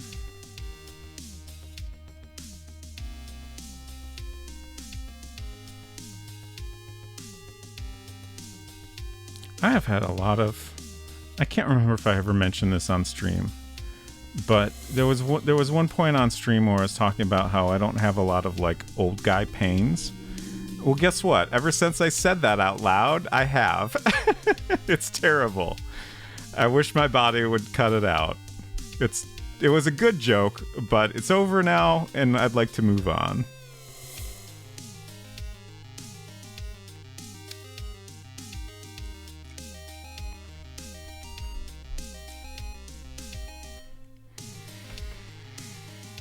Thought only streamers had earned the right to stretch. Everyone. Someone says it's a curse. I feel great for my age led me to, oh man, my legs feel sore. I'm so sorry.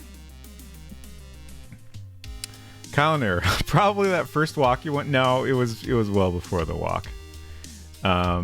Maybe if I had been walking all winter, it wouldn't have happened to me.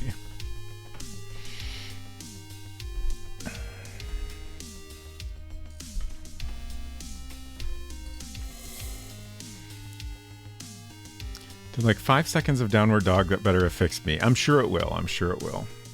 Colinair, I was excited to see you were playing Final Fantasy X this morning. I opened the stream, excited to watch a little Final Fantasy, and then you immediately ended the stream.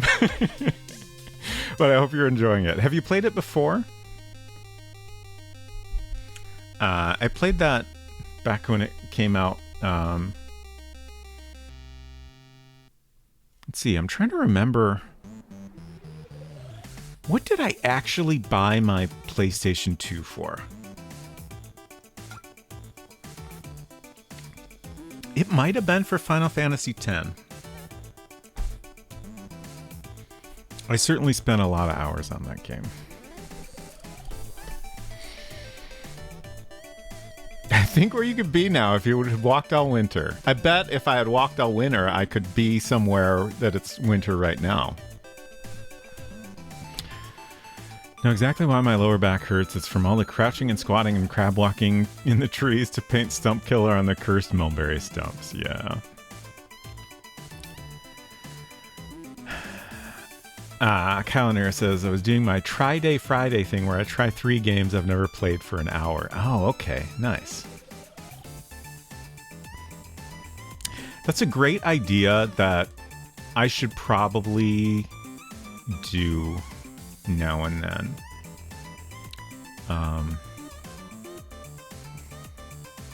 Excuse me. I guess I occasionally do some things like that, but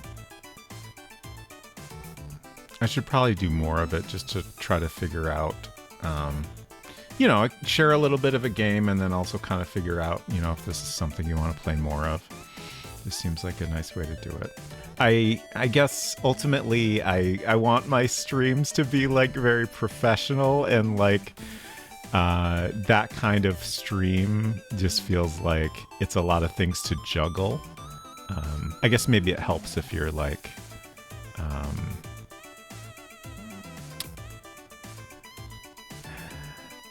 if you're playing like all games that are, you know, captured in the same way, I guess is what I'm trying to say.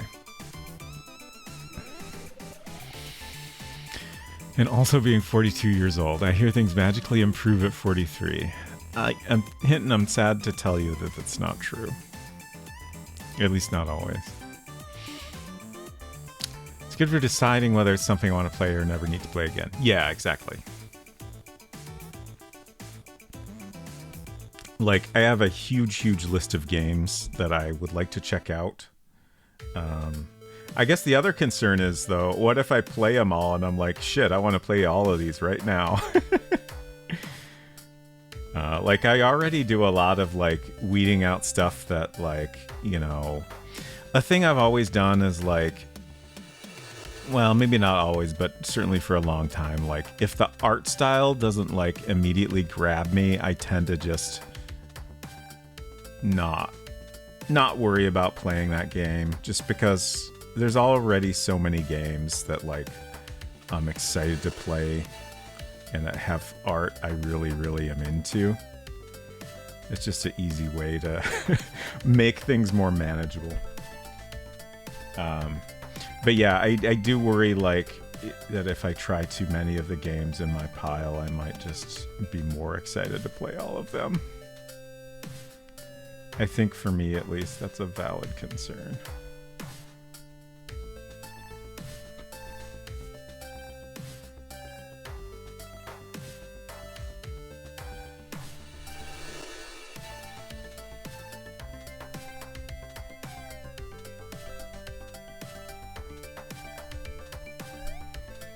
Oh god, it's almost midnight already.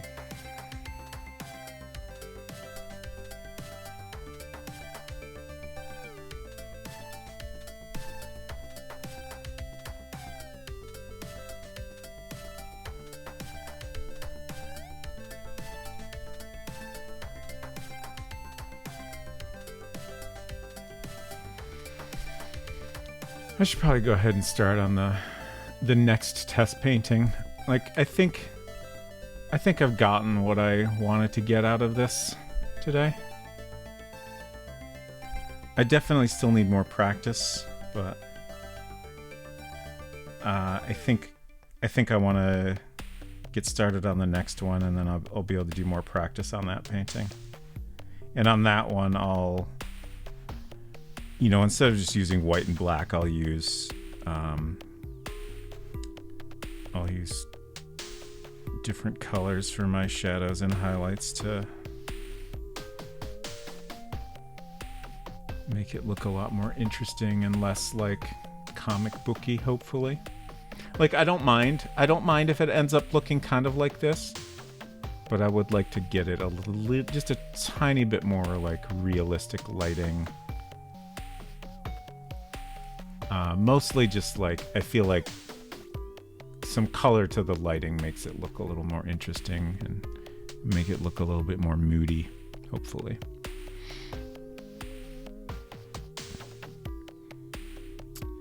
You ever buy hundreds of games and just never play them? Yes. Yes, all the time.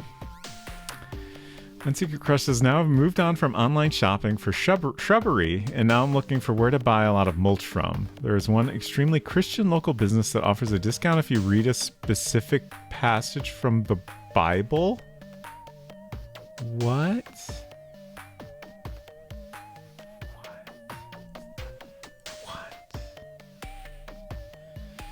Oh, never mind. They don't deliver the mulch. They just spread it around for you. What? So you gotta transport the mulch to your home, and then they'll come and move it around your yard? That's weird.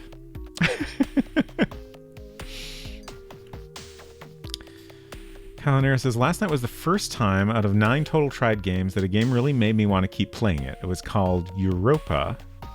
It was doing some interesting Witness-esque kinds of things that made me curious. All right, I'm going to have to Google that.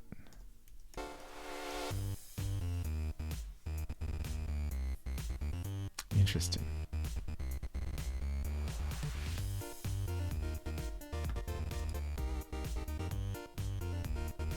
Sounds made up. I agree, Hinton.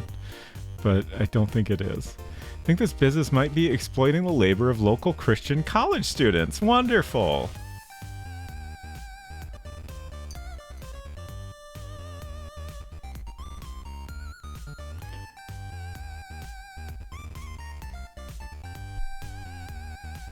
New customers can read... how do you pronounce that? Ephesians 2:1-10 to receive a $20 discount.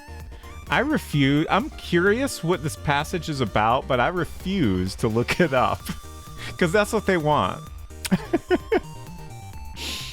Is the mulch thing in the Bible? What if it is just a passage about mulch? That'd be hilarious.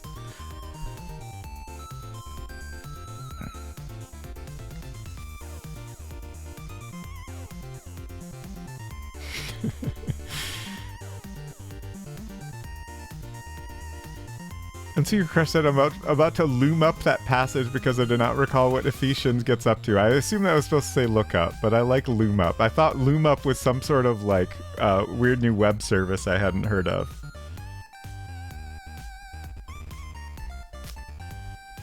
Sally has nothing to do with mulch. That's very disappointing. And I'm very disappointed in you all for looking it up. You're falling into their trap. This is exactly what they wanted. Ephesians. Ephesians? Isn't that what I was saying? Ephesians. I just heard Unsicker Crush laugh. In a nutshell, we're all sinners, but God saved us. Yeah, that's the Bible for you. Whatever Paul wrote to the people in Ephesus, it's probably silly. Like, don't cut your hair if you're a lady. Paul probably didn't write it anyway. Oh.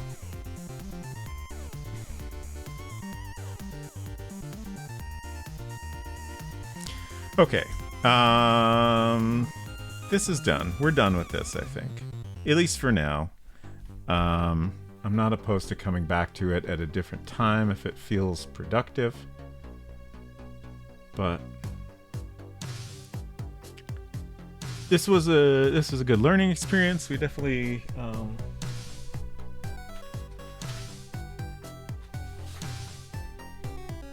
got something a lot more finished looking than we did last time. Even if it is far from complete. So the next thing I'm going to work on, I have a fresh board here that I put a coat of gesso on.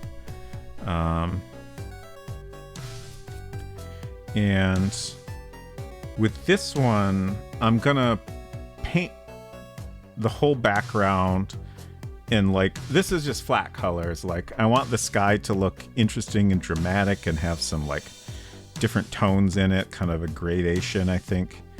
I want the ground to have patches of grass in places and have some variation in dirt color where there's dirt. So I'm basically going to paint all of that, and then I'm going to transfer my drawing onto that, and then I will paint everything else on top of that. I hope that will work out. This is another technique I got from the Studio Wildlife YouTube channel.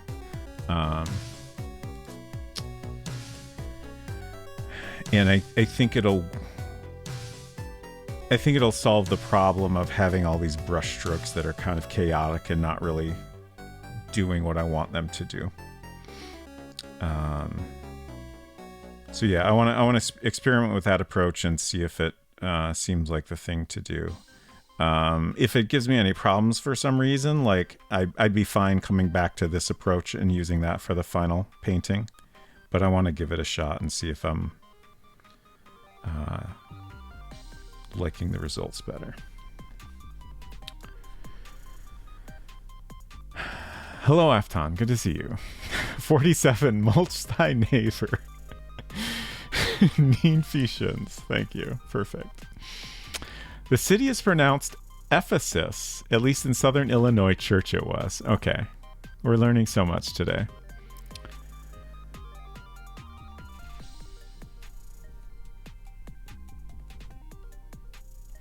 Salt Ranger says, yeah, all those epistles are attributed to Paul, but unlikely that any of it is historical. Hinton says, quote, whomever has such mulch as to readily cover the area of one small yard, the size of a medium yard, shall he look to the World Wide Web, such that local college students shall be in his debt, and make such spreading of the mulch as to be gloriful in his eyes. Straight from the Bible. Thank you, Hinton.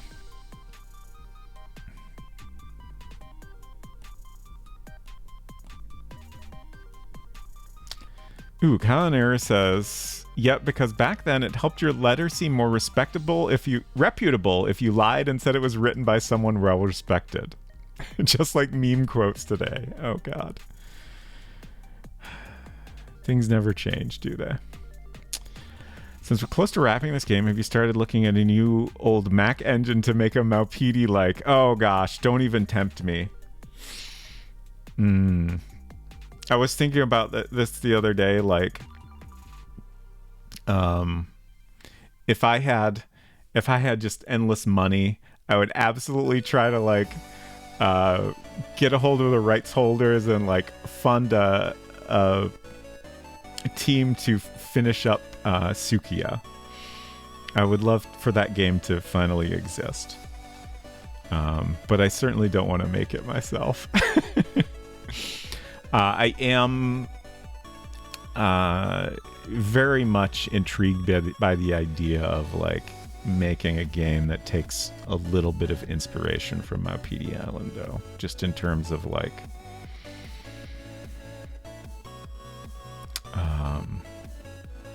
I don't know, I just kind of like, I guess the thing I love the most is how it gives you hints of a lot of interesting things going on, but doesn't like guide you in piecing those things together.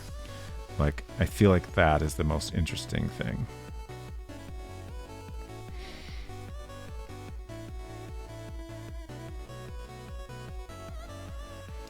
Unsecret Crush said, it's fun when you were raised in a, quote, the Bible was literally written by God, dictated to men, unquote, church, and then learn even a little bit of actual biblical scholarship.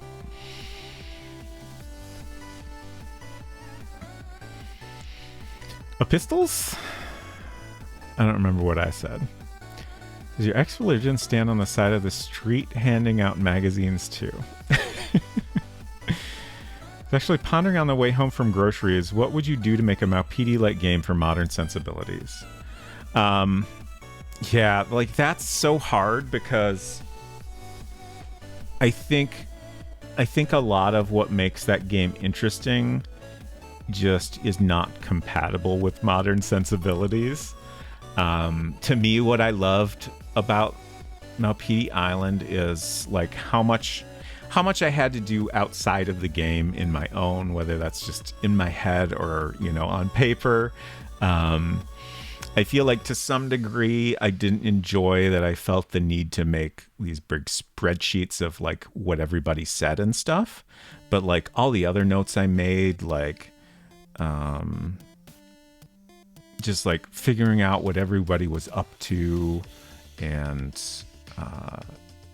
you know, keeping track of, you know, the interesting things that people said. And the big puzzles in that game were done so well.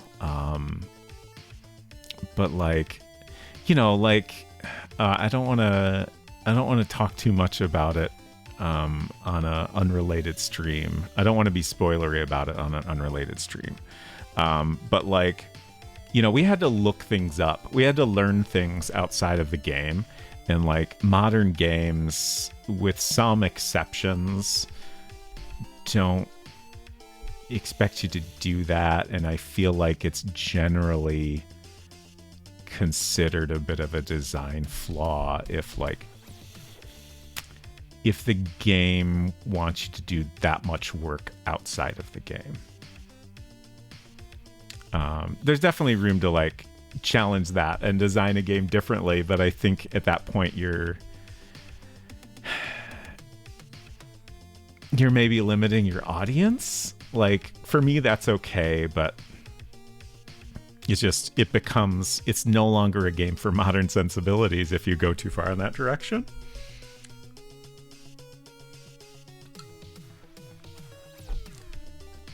So yeah, it seems tricky. I definitely want to like spend time thinking about that though.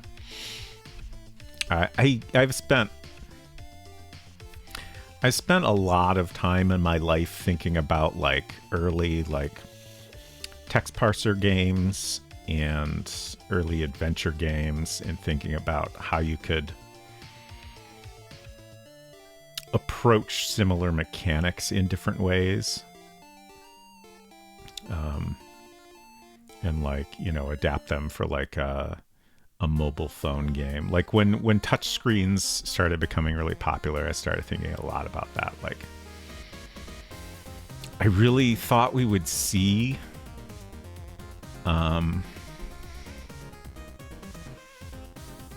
I thought we would see more interesting exploration into adapting like different mechanics to touchscreens and doing interesting things with them than we ever really got. And I wish I had more time to explore that myself.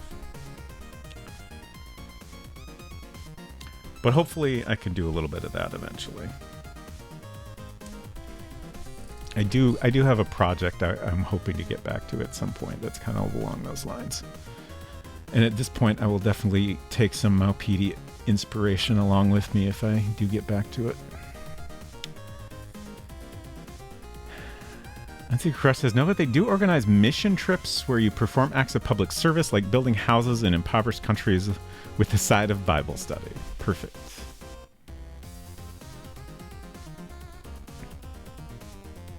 Liked Maupidi better than Murder Club.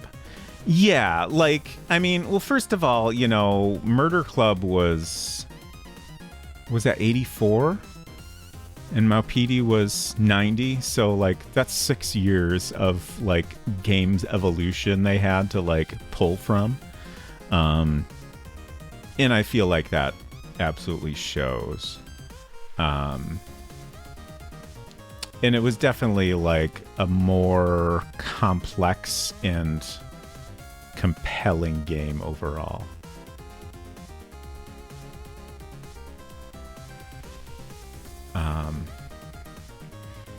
Murder Club got a little bit too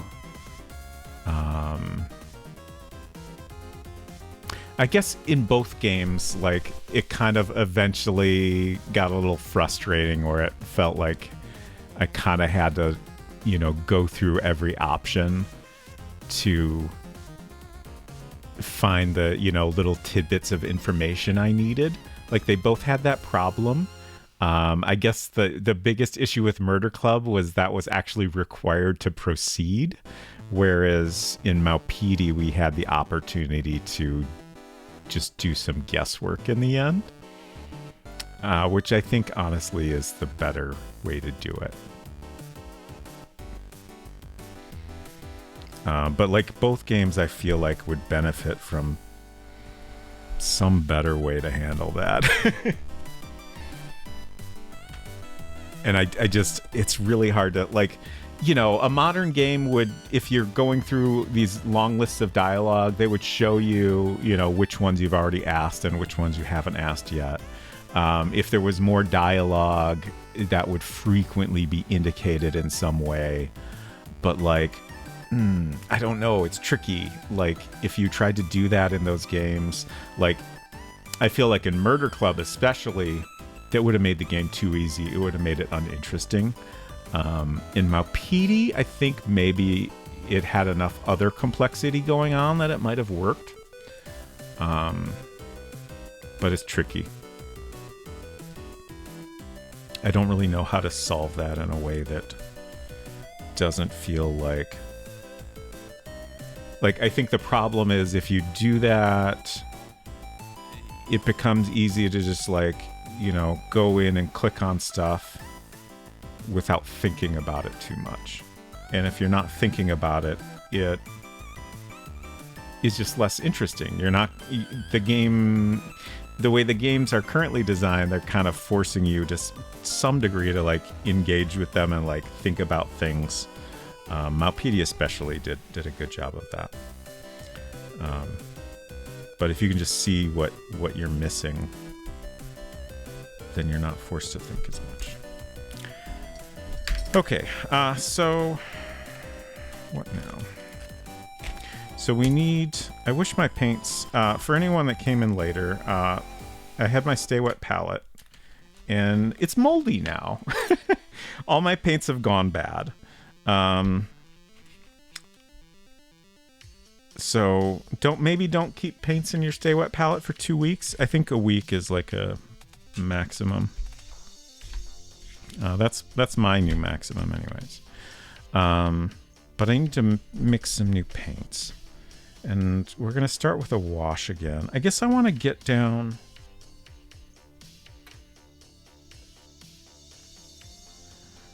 Where did I... Well, I think I threw that out. I just want to draw like the horizon line here.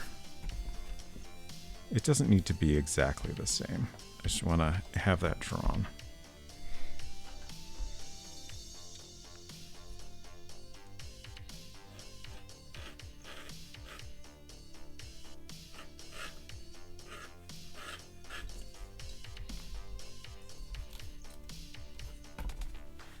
Yeah, something like that's fine.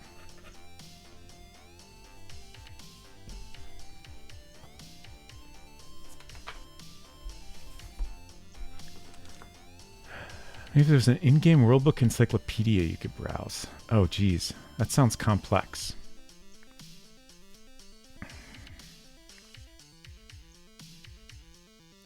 Like, you could potentially put some of the outside knowledge you needed from Malpedia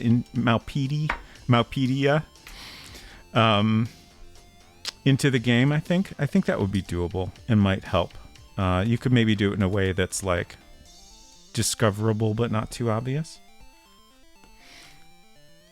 Let's see, I'm going to use the middle section for the swash color, I think. So what did I do? I used some of this purple and some of the translucent white and then a bunch of water. Fridge might help. Oh, for the paints to keep them from going moldy. Yeah, like I didn't think of it at all. Like the front of the package for the palette said it could keep your paints fresh for days or even weeks. So plural weeks. And, you know, the inside did have a mention of if your paints get a little mildewy or whatever, you know, here's how you can deal with this. You know, use distilled water. You can use a little, I think peroxide is what they said, just a tiny bit in your water mixture. So that might have been part of the problem, is I'd used filtered tap water. But yeah, I really didn't think about things getting moldy at all. It just wasn't a thing that crossed my mind. I did not know it was a concern. But we're learning things. All my snacks ruined. Oh no. Sorry to hear that, Hinton.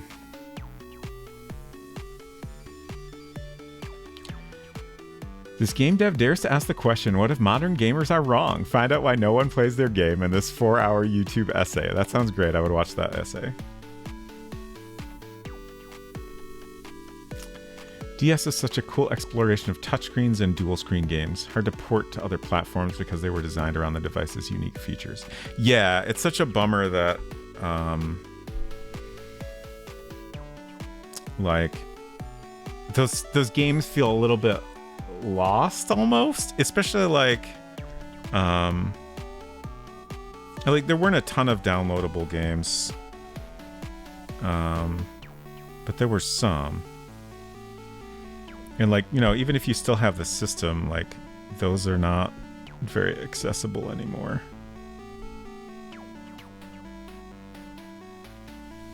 Let's see. So I guess I want to actually dump a little bit of this water in here. I hope this isn't a mistake. Okay, that's fine. That might have been a little bit too much water, but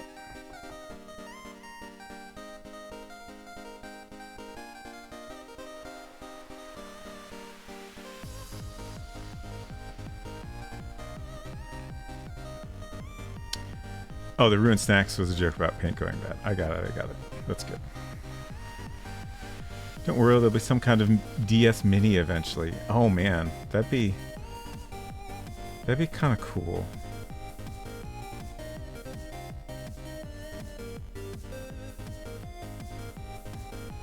My eyes will be too bad by then, though. I won't be able to see it.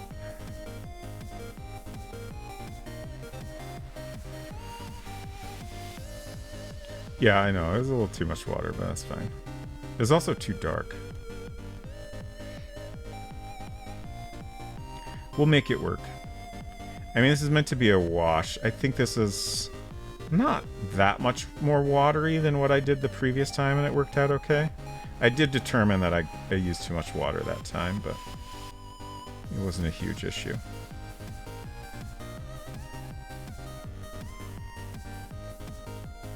See, I'm gonna do just a little bit of this corner. Yeah, it's too dark still. Let's see. We'll get this white here. Don't really need that anymore.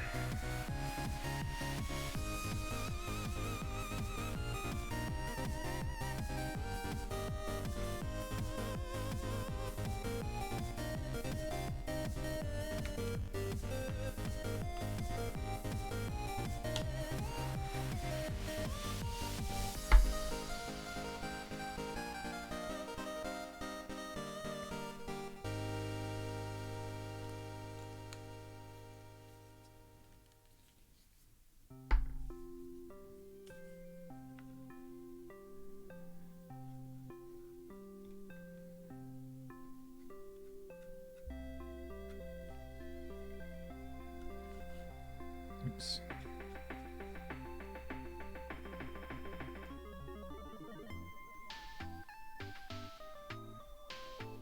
I guess I got too much purple out because this is still too dark. I think I'm just gonna go with it. Oh,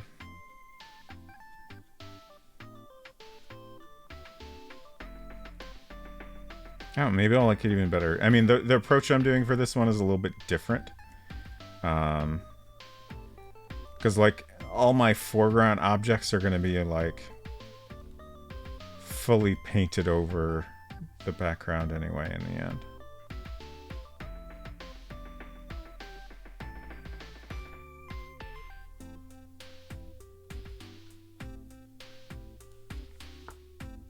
Okay.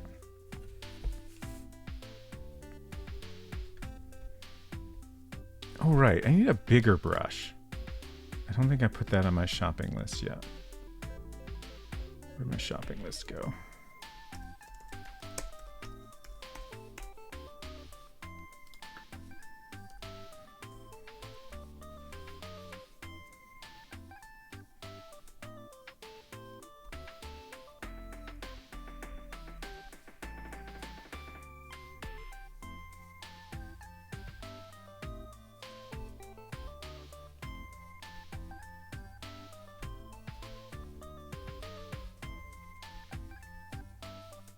So I was looking up, I was trying to find some nice reference images to help me figure out what I want to do with the sky.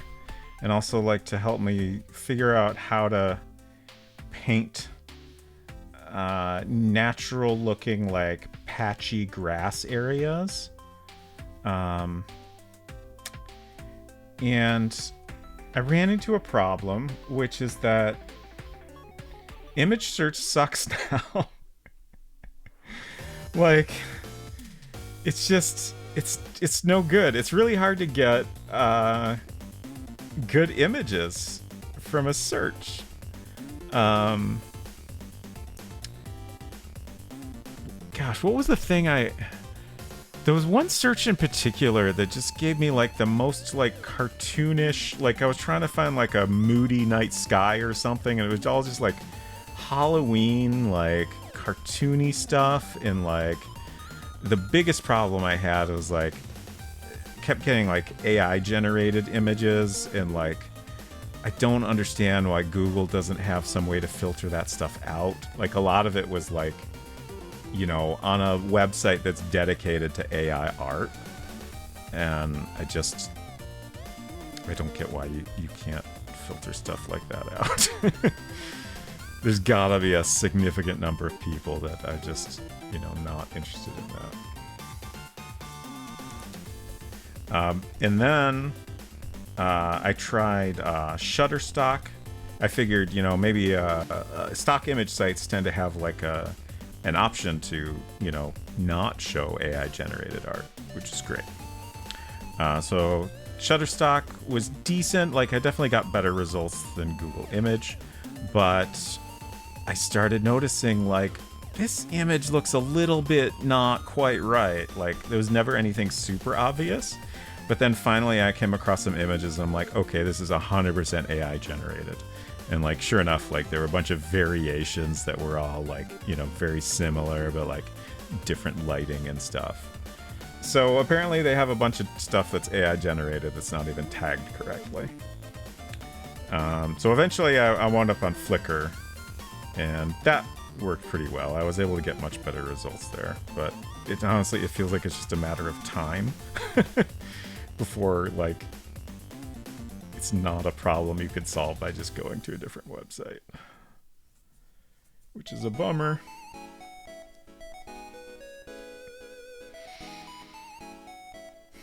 Everyone desperate to make a buck, a buck, yes. Yeah.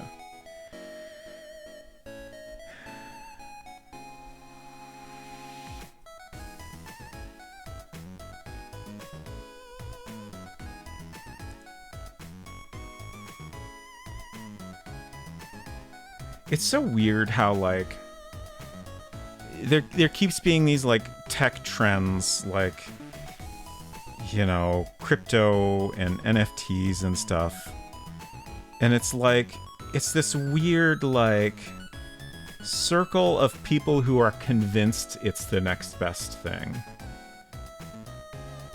And it like the only reason people are pushing it is because people are investing in it with huge amounts of money. Well, not the only reason, but like the biggest reason.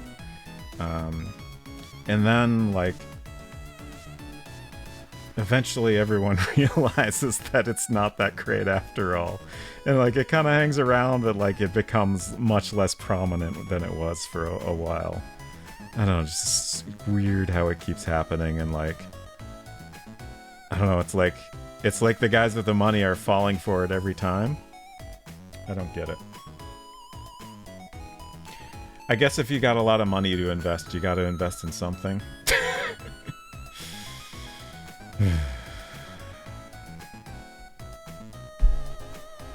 That's a lot of purple.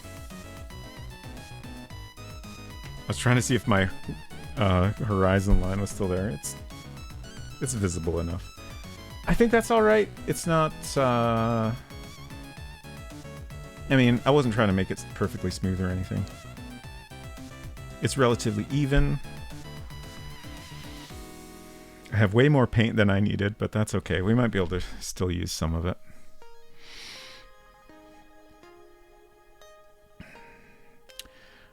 Salt says, watching the internet rot in real time sure is something I never expected. Yeah, it's weird. Like, yeah.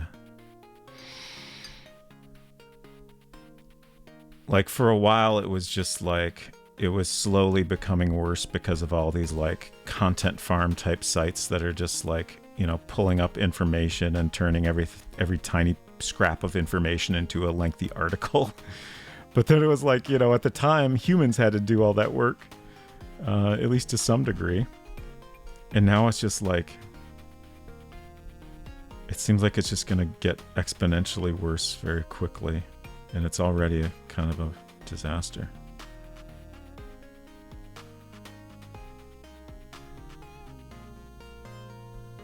And I don't know, like it just feels like even if you're like okay with AI generated content, like it still feels like a mess. It still feels like it's as much of a problem, even if you're okay with it.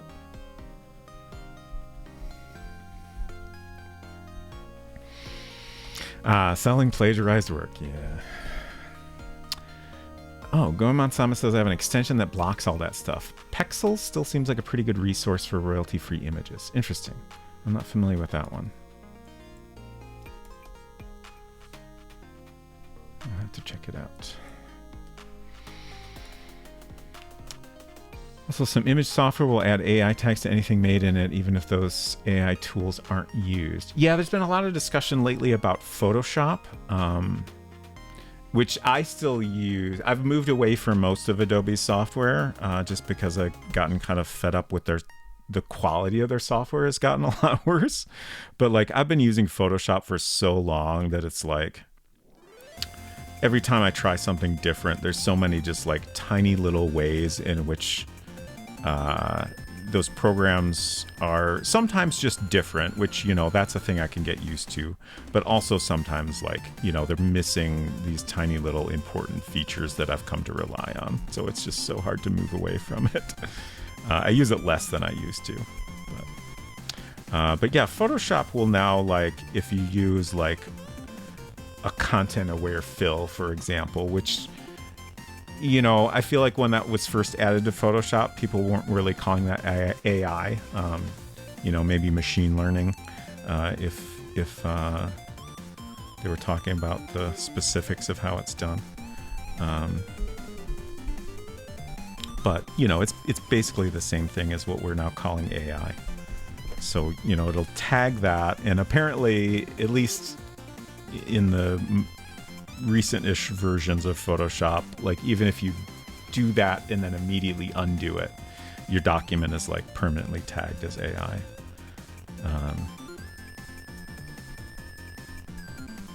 Which definitely seems like a problem. I can understand the like thinking behind that, but it's certainly frustrating if you're someone that does, you know, like 99% you know, handmade art, and then, you know, occasionally do something like that, maybe even without even realizing it's, you know, AI.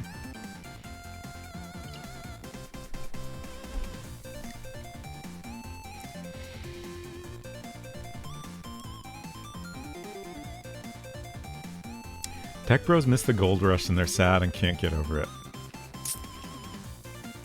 Efton says everyone thinks energy is free, it's the hidden cost. Yeah, like the energy usage of that stuff is pretty wild too. I don't get it. Like I guess there's a lot of this argument that, like, oh, you know, you can use renewable energy for a lot of it and stuff, but like we don't have enough renewable energy to go around yet. So like, it seems like if you're going to make that argument, we need to get everything else using renewable energy before we go like wasting it on stuff like that. Brigbrux, yes. Thank you, Upton. Don't care about art or creativity. I'm in it for the Brux. Efton says, I mean, the accounts that just steal videos to go viral is nuts. Yeah. Friend keeps trying to get me to switch to Clip Studio. Yeah, Unsecret Crush has that and has used it somewhat. She's actually been planning to use that for our coloring contest. I have not used it much myself. I use a lot of stuff I use Photoshop for is design work. So at this point, I do all that stuff in Sketch for the most part. If it's something more like illustration-y, then I often go back to Photoshop just because I can get the work done so much faster because I'm used to how to do every little thing.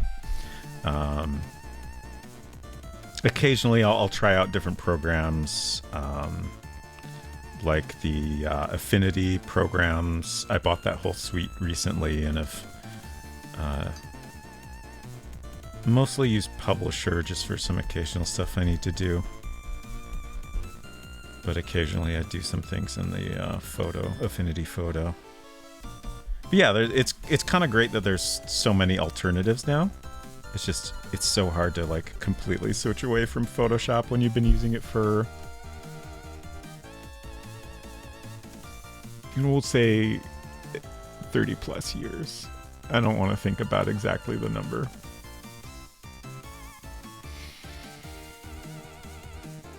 Machine can learn? I mean, not. It's complicated. Connor says, the thing that's funny to me is that mainstream media has already become so homogenized and meaningless that it might as well be AI generated. I feel like I definitely can see what you're saying as far as mainstream media. But like there's also like it's just take like games for example. Like it's wild how many indie games there are now in like such a huge variety. And I feel like that kind of applies to most creative mediums. So like I don't really care that much that mainstream media is homogenized. Like to me that's not that much of an issue. All right. I think at this point we need to look up some reference here. So let's find some sky images. I found some earlier, but I think I can find the same ones pretty easily.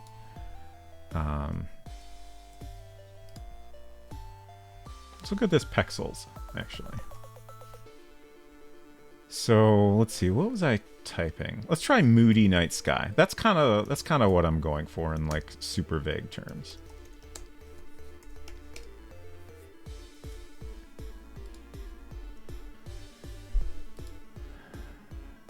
Oh, I see. I gotta pick a collection.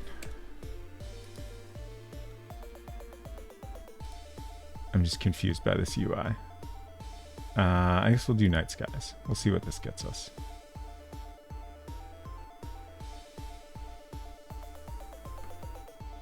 I've covered my chat. Let's get this somewhere I can still see it.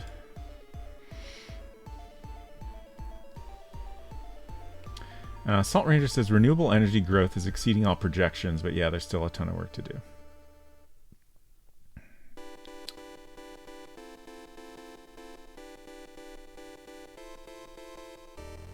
I've been wanting to learn to use Clip Studio since it was called Manga Studio. Yes. Okay, what is happening here? Why am I not... Oh no. What is... Why am I having so much difficulty? Do I have content blockers on? Maybe that's the problem.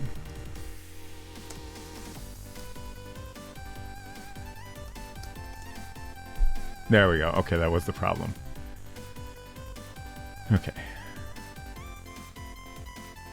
So I'm just kind of looking for inspiration for like the type of effect I want to do.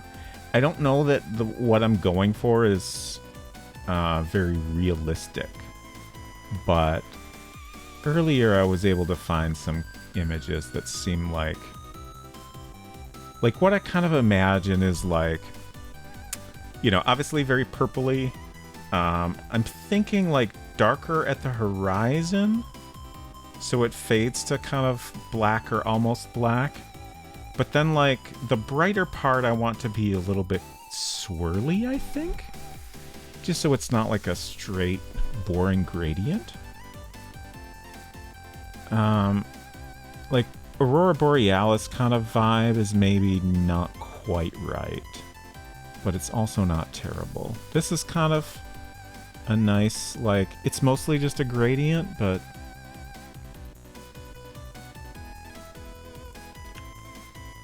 There's gotta be something... like with some clouds, I think would give more of the look I'm after.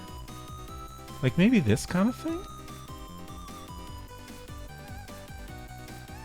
That's not a bad image to work off of.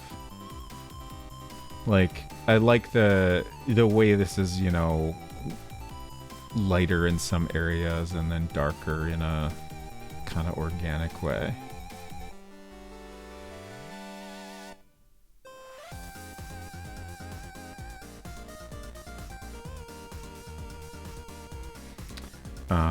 Like, I feel like I could maybe kind of just make it up as I go. And since I'm not trying to be realistic, like, that would be okay. But I think if I do that, it's not going to...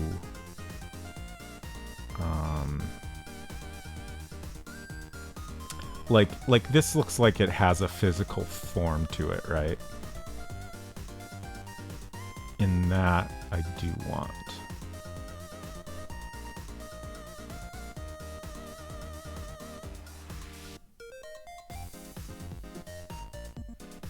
kind of interesting. A little, maybe too dramatic, but kind of cool.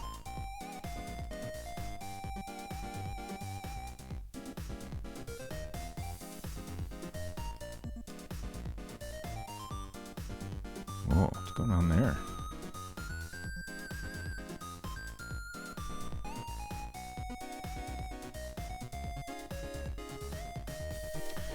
Secret Crush says, I get overwhelmed and easily frustrated trying to figure out how to do something in a new program that I already knew how to do in Photoshop. Yeah. It's like, like I feel like I have a decent amount of patience, but it's still very easy to be like, ugh, this like is just so different. And like, I just know I could get it done in like 2 seconds if I just had Photoshop. So it's really hard to like not just do that. Huh. Interesting sky.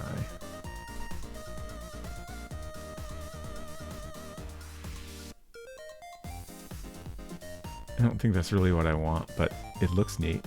I do like the colors.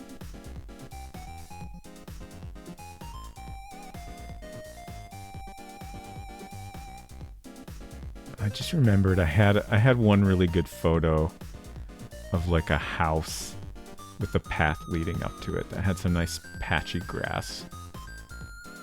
I have to dig that up. We might not even get that far today though. I mean, it's already 12:30.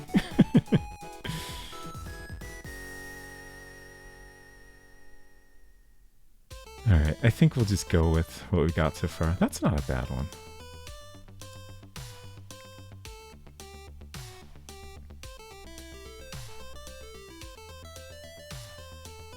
I feel like this one is the closest to what I'm after.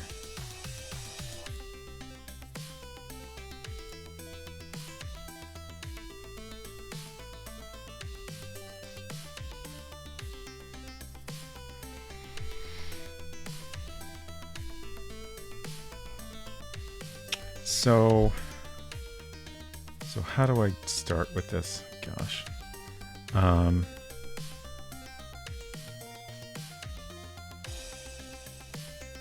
Actually, I think I'm going to start with just taking a little bit more of this and doing another layer in areas.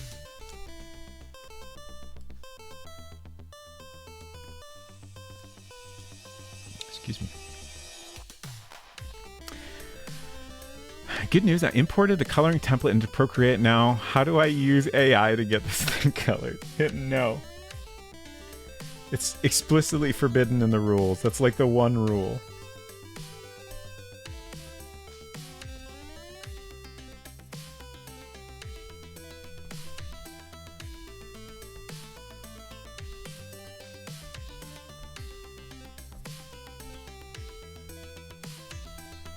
Oh, sorry.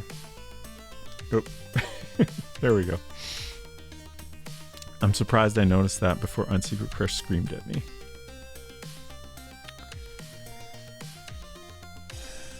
So used to only hearing political right-wing weirdos say mainstream media derisively. The phrase makes me reflexively cringe. That's fair. I think that's very fair. I just gotta ask Silver nicely. Yes. We do have an exception for general artificial intelligence like Silver. I spent a lot of time making sure that we had rules that would allow that.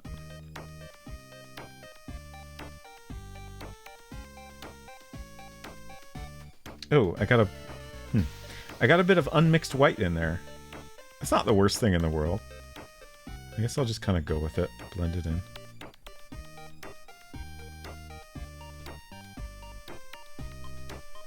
I want this to get kind of pinkish at the top. My thought, mostly since the beginning, is like a gradient from like a dark purple, maybe a little bit of black, to like a medium purple, kind of like this, and then a little bit of pinkish tones.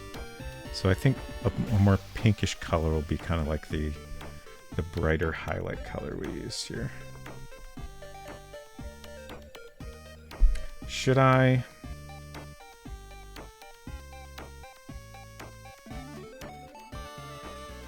I mean, this is all experimental, so I think I'm just gonna do it. I've got this darker Payne's Gray. I think I'm just gonna take a little bit of that and mix it in here for some darker purple and see what that looks like.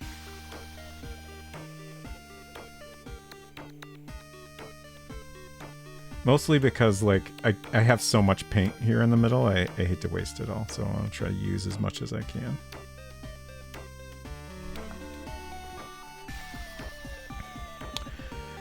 When Secret Crush says, my therapist says I have a low frustration tolerance. That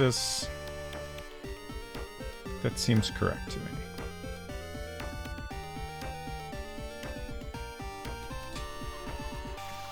Hello.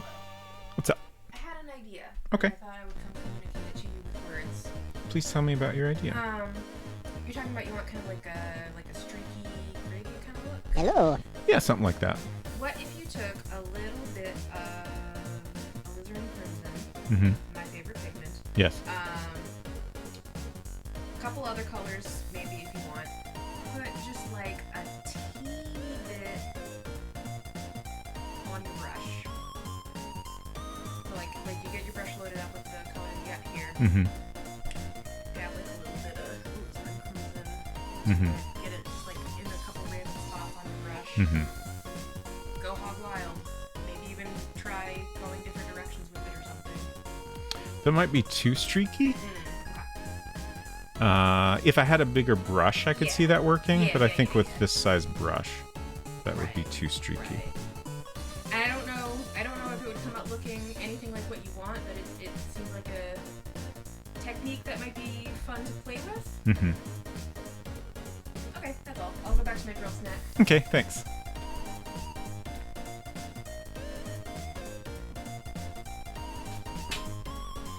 Hinton says, I just think that things I'm bad at are actually bad. Okay, I finally caught up with chat. It feels like it's been several hours since that happened.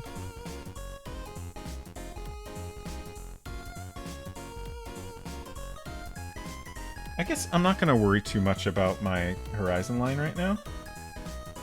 Like, I'll go over this later with ground color.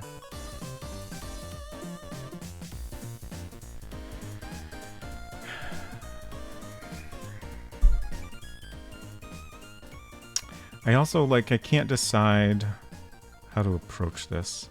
Like, I might need to watch someone do, like, a sky painting. Like, if I could watch someone paint something like this, I think that would teach me a lot.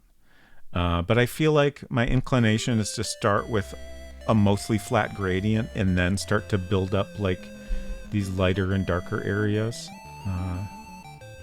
Making that reference. Time for Bob Ross.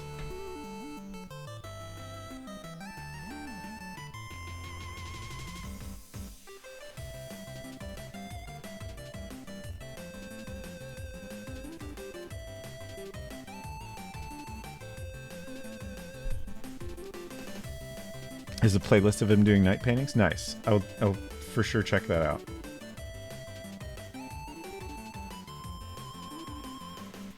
That sounds pretty great.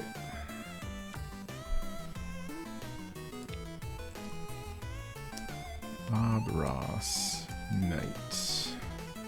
Let's spell night correctly.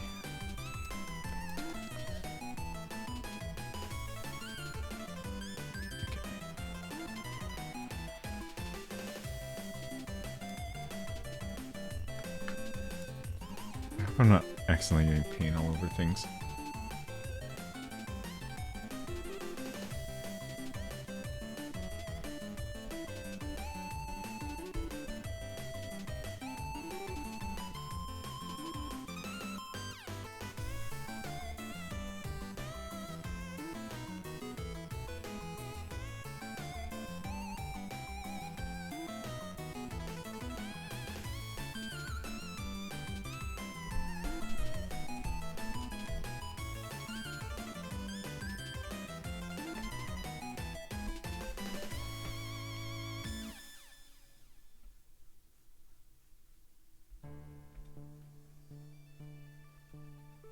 I think the thing I'm struggling with is like, is this so different than painting a thing that is like physical and like you know exactly where you want shadows and stuff to go. Like I really don't like, even just kind of looking at this reference for inspiration, it's like, you know, unless I'm trying to paint exactly that, which is not quite what I want, I still don't know what to do. Oops, that got a little darker than I meant, but I'm trying not to worry about when things come out different than I meant them to.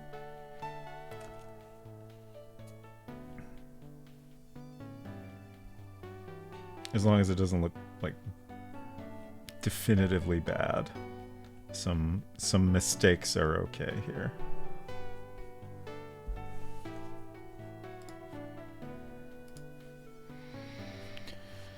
Remember I took a really neat photo of a sunset outside my high school theater building and did a painting of it, and I have no idea where either the photo or the painting ended up. And says, oh yeah, I did a totally amazing and real painting that I'm not making up. Can't find it now, sorry. I'm sure it'll turn up eventually.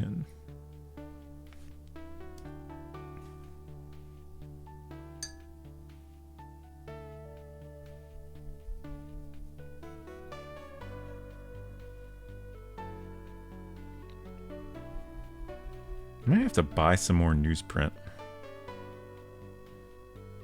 I could probably get at least one more use out of this sheet, but I feel like eventually I'm going to need to replace it. And we don't have a lot. At least that I'm aware of.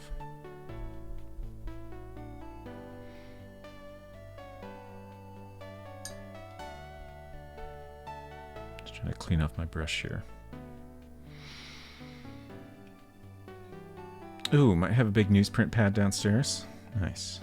I used to have some like that, but yeah, I feel like probably less so since our basement flooded. It's possible I still have some somewhere, but I don't know where they would be.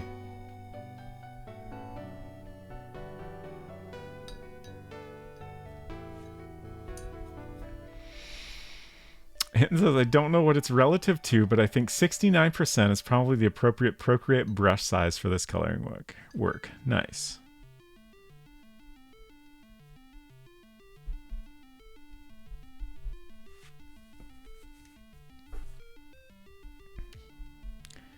Okay. That's clean-ish. Now what? I need a lighter color. So...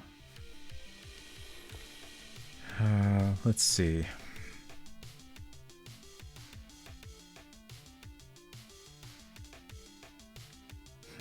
Actually, now I'm thinking, am I actually done with darker colors? How dark do I want this to get?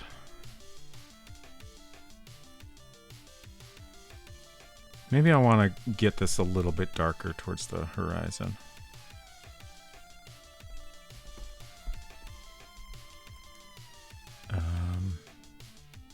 Let's use some more. Well, no, let's use some Prussian blue.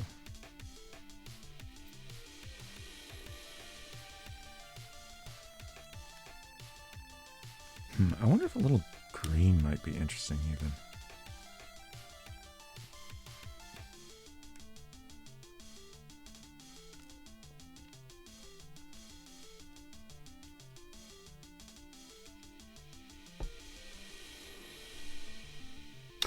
Sorry, I can't use real color pencils or felts. I haven't owned a printer since 2007. So... is felts what you would call markers?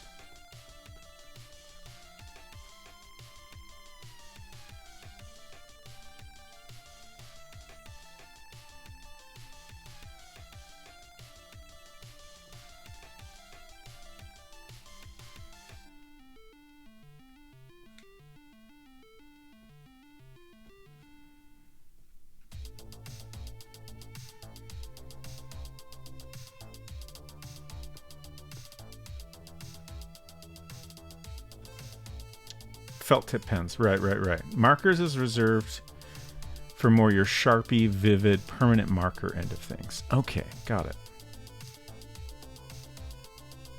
Like, that feels like a good term. But we just call them all markers.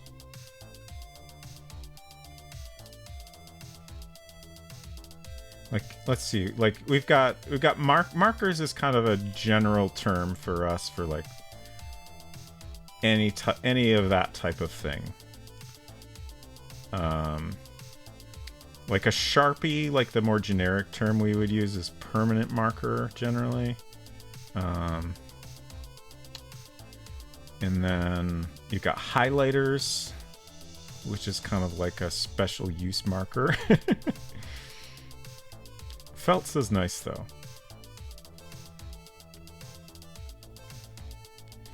Okay, we got this kind of... It's a little bit... It's interesting. Like, it's... I can't tell how much of this is from the Prussian blue, but, like, it's a very grayish kind of blue that we've got now. I feel like some of that grayish tone must have come from the Prussian blue, but I'm not positive.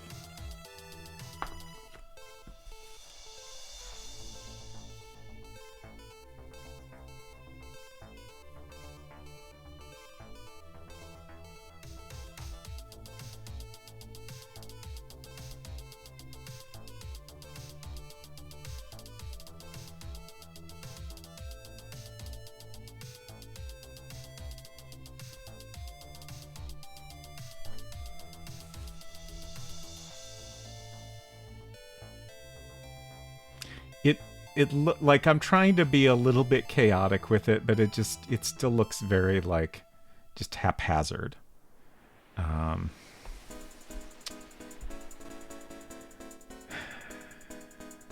I don't really know how to...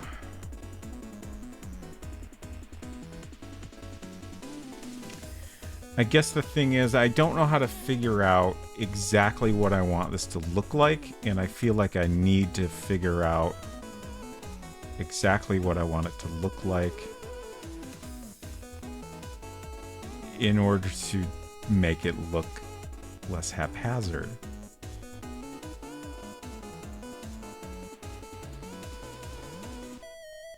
I don't know, maybe the problem is I keep doing straight lines. Like, I said that I want kind of a swirly effect, and maybe my problem is I'm not, like, doing that with my brush strokes. Let's see.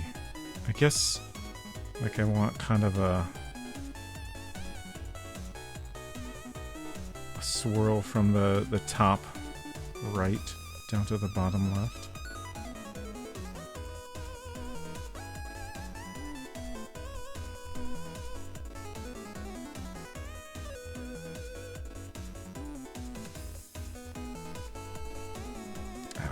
Feels so... Maybe this is too advanced for me. Maybe I should just do a flat gradient.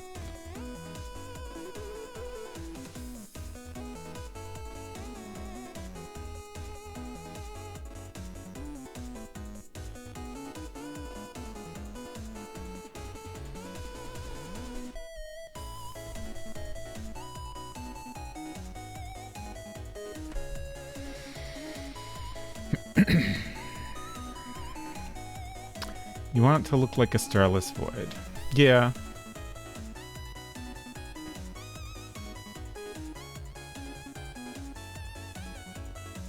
Kind of looks like fog over the ocean. Interesting. Felt tip pens is the domain of children mostly for coloring competitions. Excellent. Azuka Crush says, I think they're all felt tip. Technically, the differentiation is usually for ink type, permanent, highlighter, etc. Right. No one would call a highlighter a marker here. Interesting.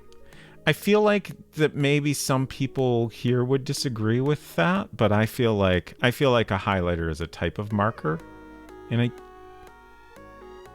I feel like most people would not put up a fight over that statement. Here, at least, obviously. Unsecret Crush says, them's all markers to me. Wondering if the look you are chasing might be better achieved with watercolors. Yeah, like for the sky, yeah, I do feel like I would be able to accomplish it more easily with watercolors.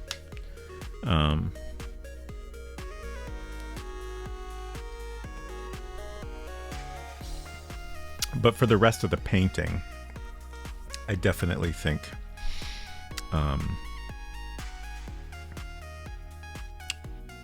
that acrylics is going to be more what I want. This does get me wondering if maybe if I got more water in my paint here, that would help me get more of the look I'm after.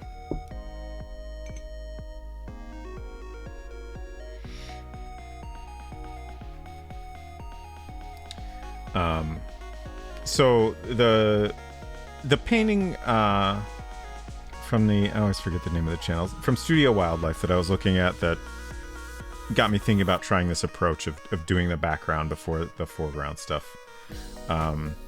He was painting specifically like a underwater scene with two turtles floating in the water. So like he just did a lot of layering. Like I feel like he knew exactly what he wanted it to look like from the start, so I feel like that helped him figure out what to do, and that's the thing that I'm lacking in. But I don't even know, like, you know, if I did this in like Procreate or Photoshop or something, like even there I would struggle with figuring out what I want this to look like. So that's the biggest problem I think that I have. He also did some interesting stuff with like using a spray bottle to get like this kind of like little bubbles in places that, you know, worked well for underwater. I feel like there's just like, if I was a more experienced painter, there's all kinds of techniques I could, you know, consider using that I just don't really know how to apply. This is still very not watery at all.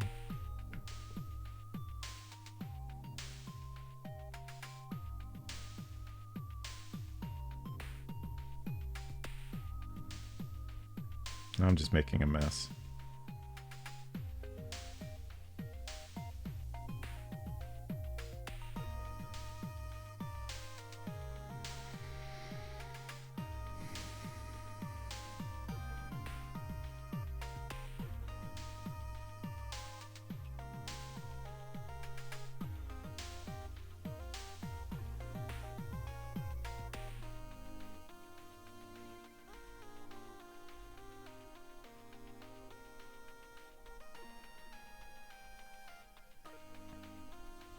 Just like I don't know what I'm doing. All I know is I've made a mess and I'm hoping I can eventually figure out how to fix it.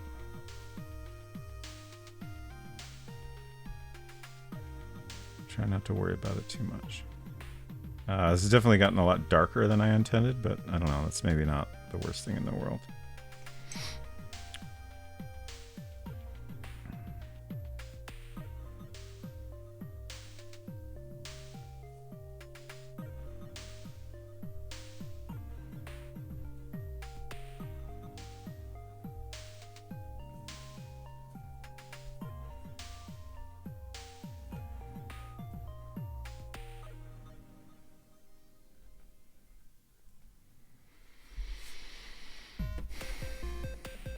Yeah, that's nothing.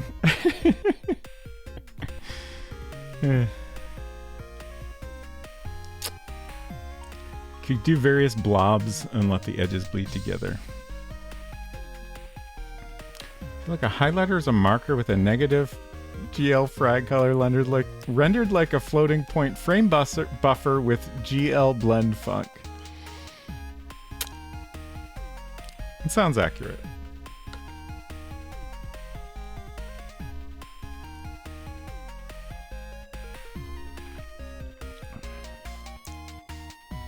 I think I prefer the original reads to the extra. Like I said, I really want to try them like side by side because they seem so similar. And like The extra, despite having 100% more ginger, allegedly, didn't taste that much more gingery to me. I feel like this is just a better mix of the flavors in it. Still very pineapple-y, though. We were all thinking that, yes. Yeah, this is a mess.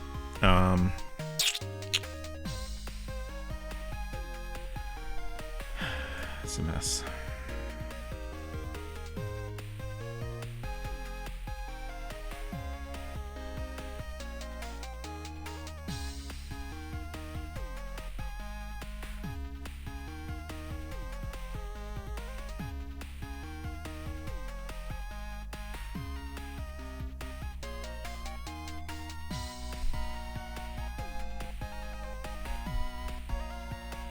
I'm trying to kind of like there's this weird blob here that I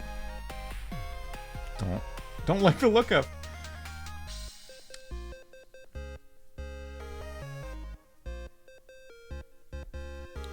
I'm a little bit feeling like I just want to scrap this whole board.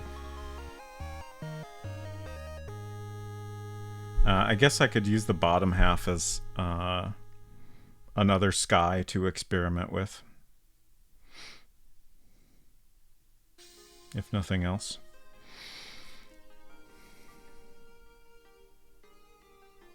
Reed's is pretty pungent. It's like a kick in the ass. Automod, calm down. Whereas Mason says, isn't that the slogan for Tang? Tang, it's a kick in the ass. I don't remember that.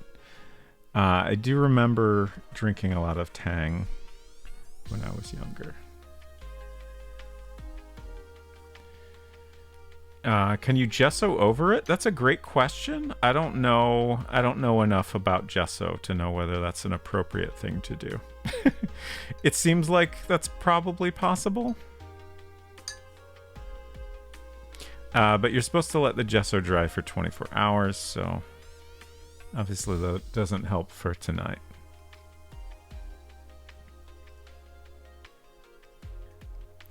Res Mason said, my dude, you're going to float up the giant Wonka ceiling turbines if you keep drinking 2 Reeds at once. To be clear, I am only drinking 1 right now. I was considering doing a side-by-side comparison, but I don't think I would drink both of them at the same time, like in their entirety.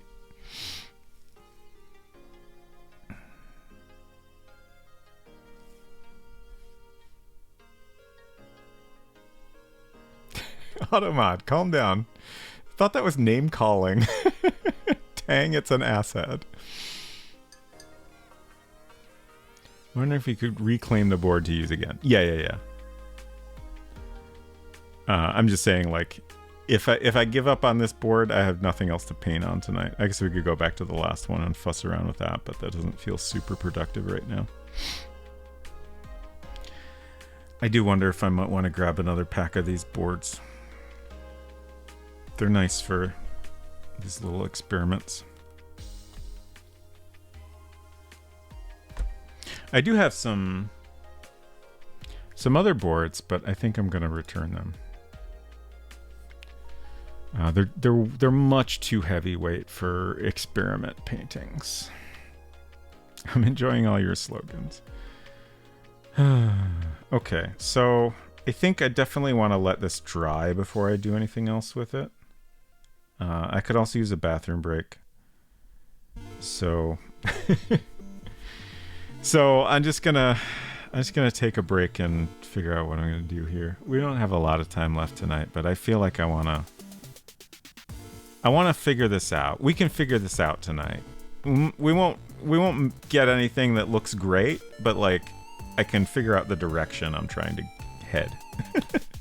That seems doable.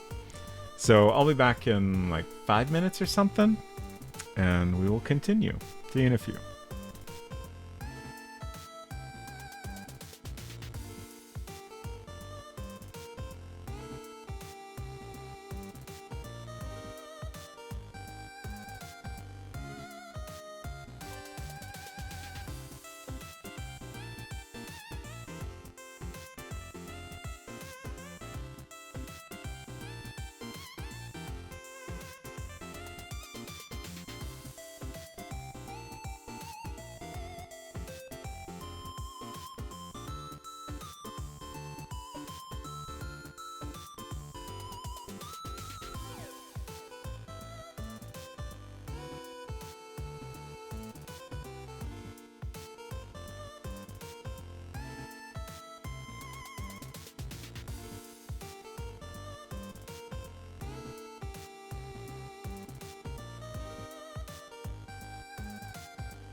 Secret Crush is making fun of the way I've arranged my paints.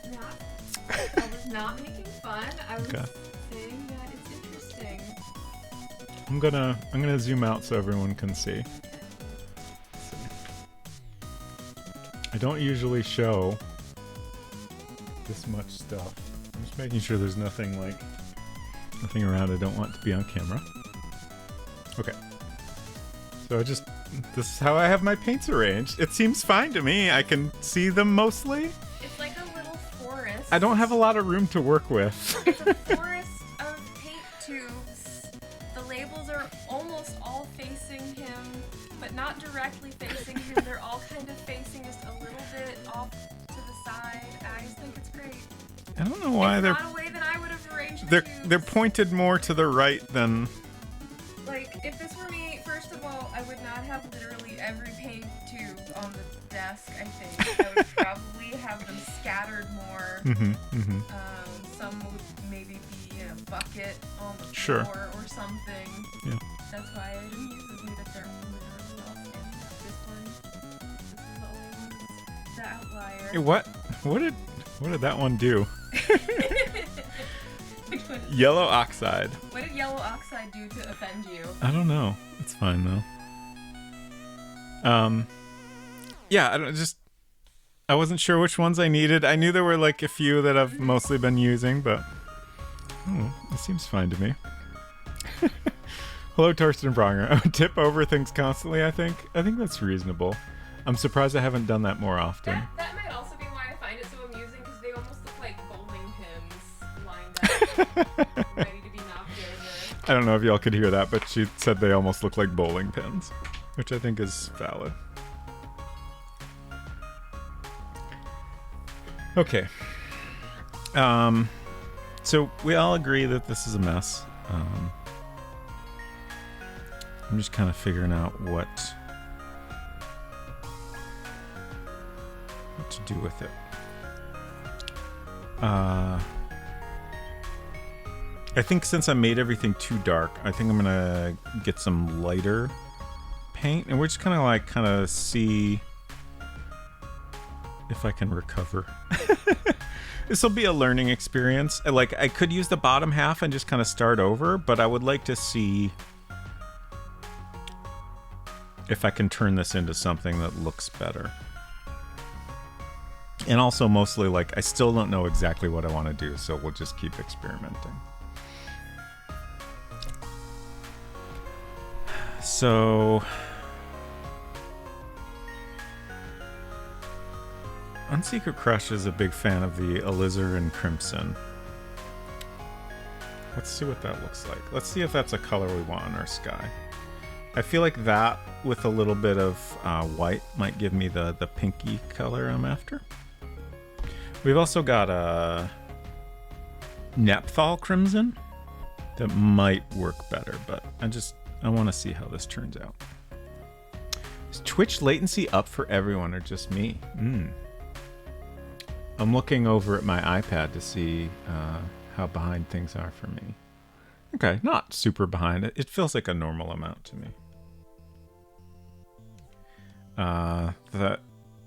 The iOS app, in my experience, gets a little bit more behind than the web interface. Also find it fascinating how you put the paint on the very edges of the palette wells. So that's because, I'm trying to...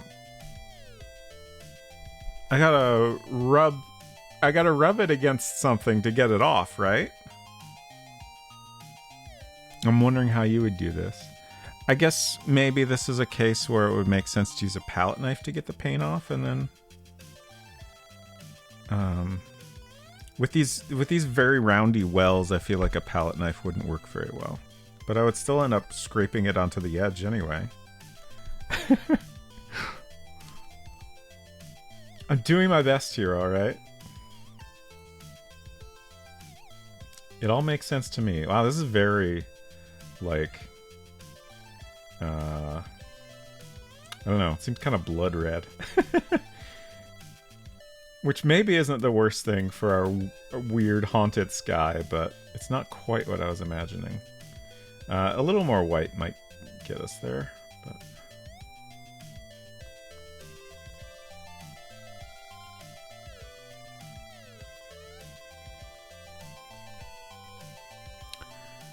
Good night, Silver. Must wake up so I can do yard work before it's 100 degrees again. Oof. Yes.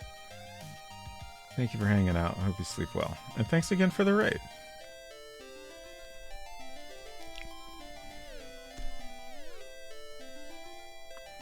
I would put a little dab of the tube right in the middle. But then, if you want to add another color, then what, huh?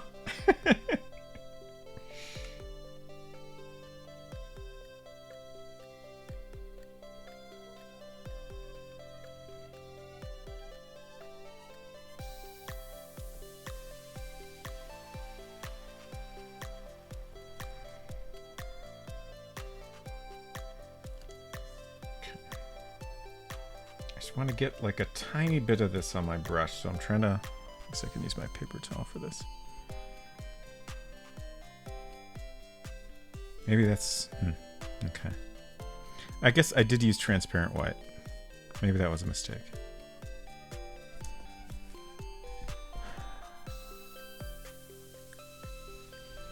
Okay. I'm gonna... Put a little bit more of this on here just to see how it looks.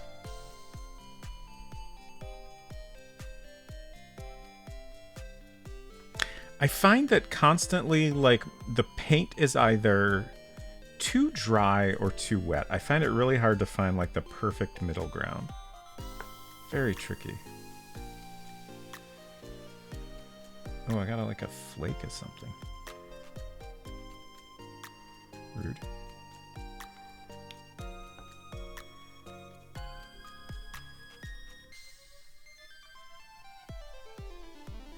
It's definitely turning into a much more cursed sky than intended.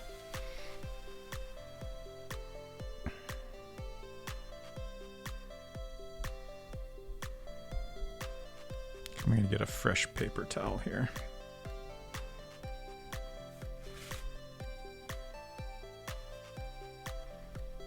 Oh, my bag is gone. Someone stole my trash bag.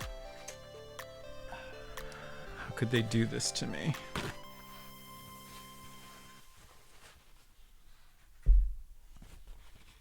Also, the the newsprint has gotten a little damp here. Oops. Oops, oops, oops. Didn't know you wanted to keep that trash. It's fine, it's fine, it's fine. I wasn't attached to the trash. I forgot I no longer have a bag. That's all. No mistakes, only happy accidents. I'm doing my best. I'm doing my best to only make happy accidents.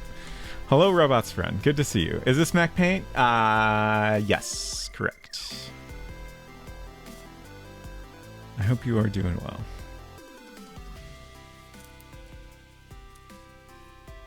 Okay, so I'm gonna put a dab right in the middle.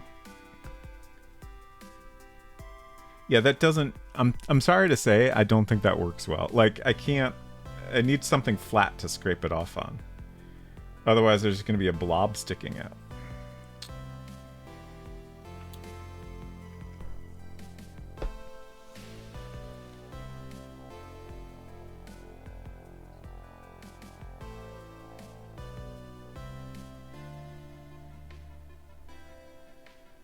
Okay, that was the titanium white.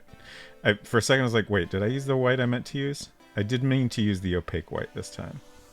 Because I want to get to a more opaque pinky color.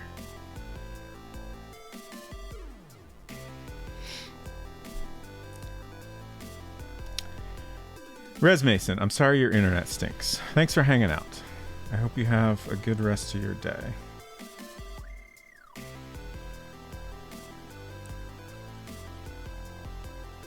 Another idea I just had for subtle streakiness. Apply teeny dabs of crimson with toothpick or similar, then go over with the purple or gray or whatever. I can't quite imagine what you mean. Squeeze it like toothpaste. Well, yeah, but then for one, I'm trying to minimize how much paint waste I have today because we can't preserve this. And for two, like, it's gonna leave some paint like hanging out if I can't scrape it off, right? I don't know. Maybe you have a special paint squeezing technique I just don't understand. Okay, that's definitely pink. That might be too pink.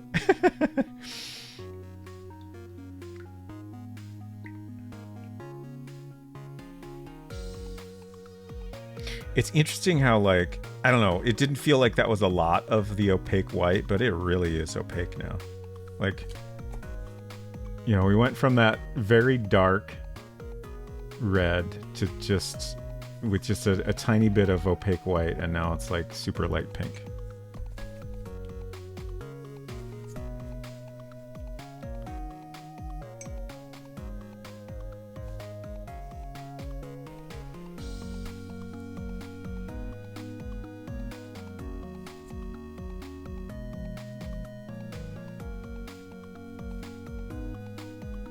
Just trying to water this down so I can kind of spread it out more and blend it in.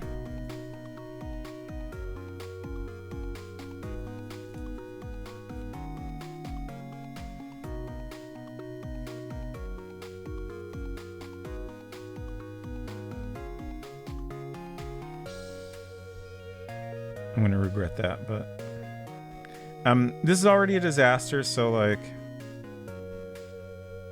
it's fine if I make it more of a disaster.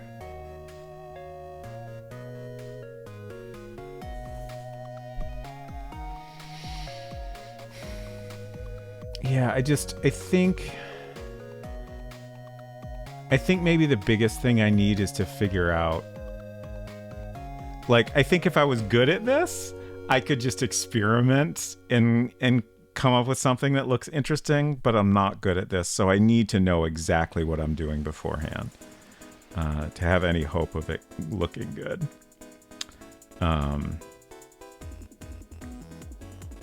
So either I need to find a perfect reference or figure out some way to like work this out in a different medium.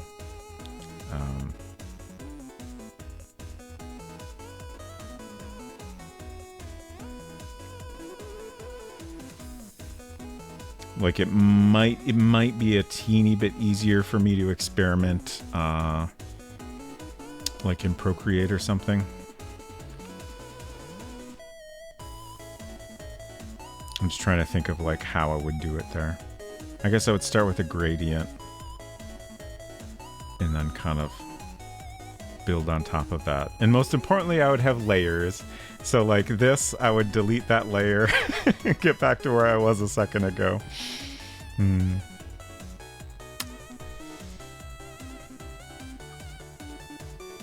I like what is happening even though you're not doing it on purpose. Thank you, Hinton. I appreciate that.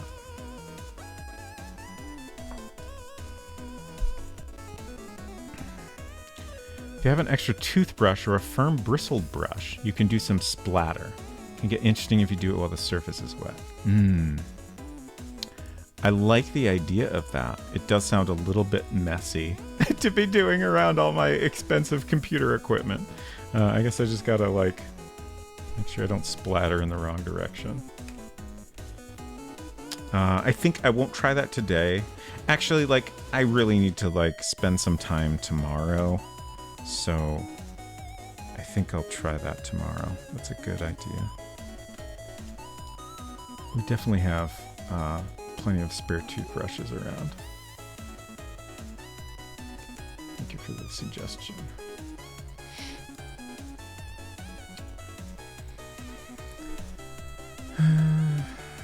What are we gonna do right now? I wonder if like, no, that's too...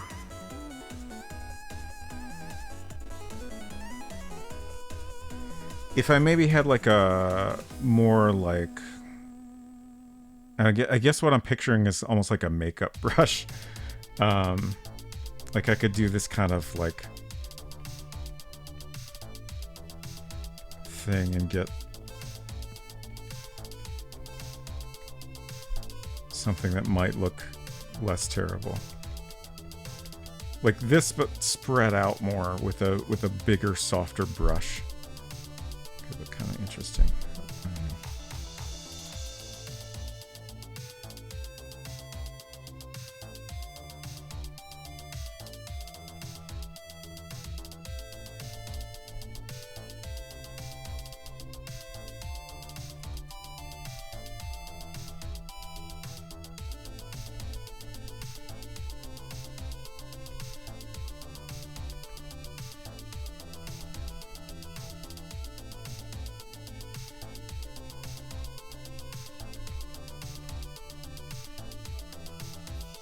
Stipple brush, yeah. Lots of mid-century animation background would use it. Ah, interesting. Is the pink for afterglow? I mean, the pink is just, I'm trying to create a sky that looks unusual and interesting, I think is ultimately all I'm going for. And I just was picturing like mostly purple with a little bit of pink in it. We ended up with a lot more pink than I intended, but it's just part of the experimenting.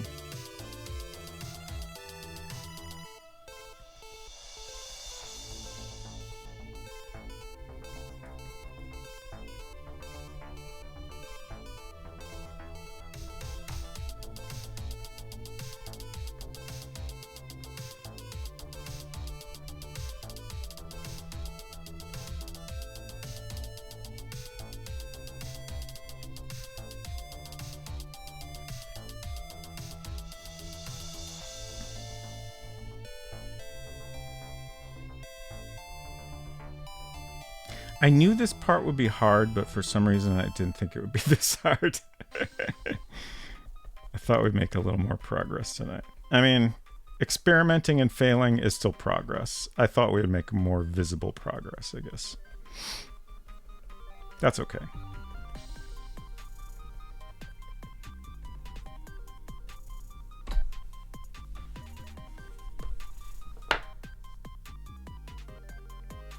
That's kind of interesting. Like, I think this is the best it's looked so far. It's still not what I'm after, but...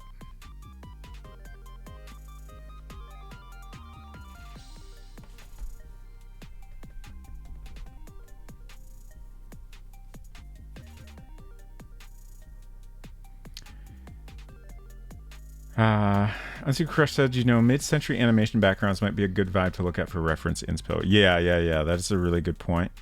That's a really good point.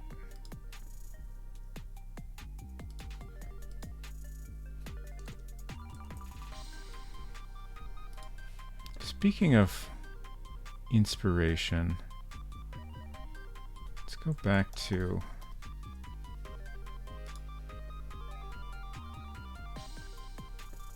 Go back to this Enchanted Scepters box. Yeah, I guess... Like, the sky is... First of all, it's got a lot of stuff in front of it. Honestly, if I could get an effect like this, I would not be upset by it.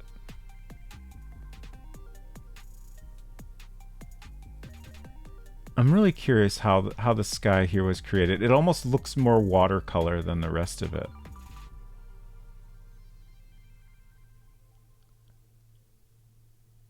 I forget what we determined that... let's see, this artist's name was Ferrara. I think we determined it was Jim Ferrara.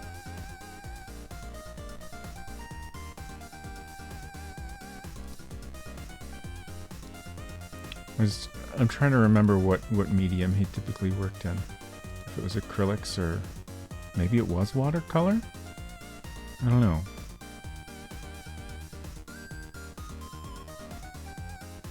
I guess it seems possible this is watercolor? Joe. Yeah, Joe. You're right. This guy features real sound.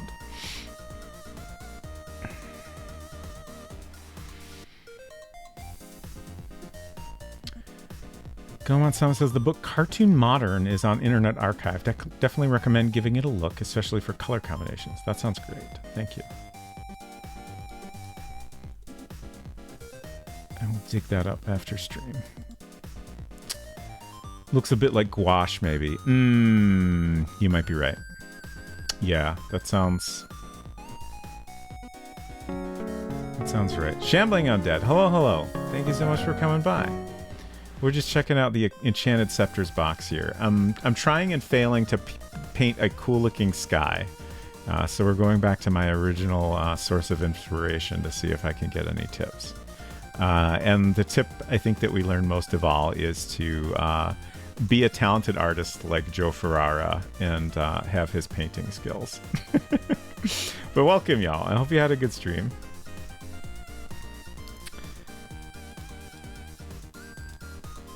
So you've been playing Cranston Manor. What have you thought of that so far? I was not familiar with that game at all until I saw you playing it the other day. Shambling Undead has been playing a lot of Apple II Sierra games. So like, you know, Mystery House, Wizard and the Princess. Let's see, I think they played Mission Asteroid and now, of course, Cranston Manor.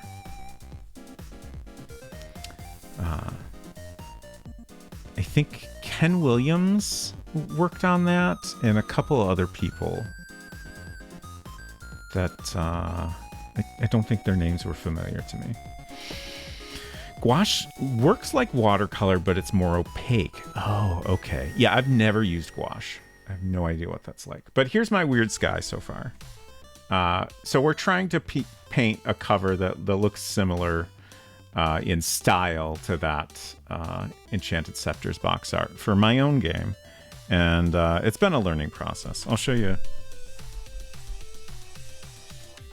Before this, this was the other test painting I worked on today. I tried to put a little more detail into her face and into the cat's face. Just put a little more shadows in and stuff. And I'm pretty happy with how this came out, but like, I want something more interesting going on in the sky, and I don't really know how to create that, so I'm just kind of getting more experimental and trying to work it all out. And then the ground is also another unknown, but I feel like that'll be slightly easier. We'll see. Maybe I'm wrong. Took a page from your book and ended up using my webcam to record my map making. Nice! That is fantastic. There's so many rooms. Oh, geez. What color are you going to make the handheld? So in the game, the Lil Sweetie is described as being teal plastic with pink rubbery buttons. I can't think of a good example for like the kind of buttons I'm imagining. But yeah, teal and pink, basically. I'm open to potentially changing that if I think of another color combination I like better, but I think that works pretty well for both the device and the way that it was marketed, and also like the time period, late 90s. Seems right. Like Tamagotchi feeling buttons. Maybe?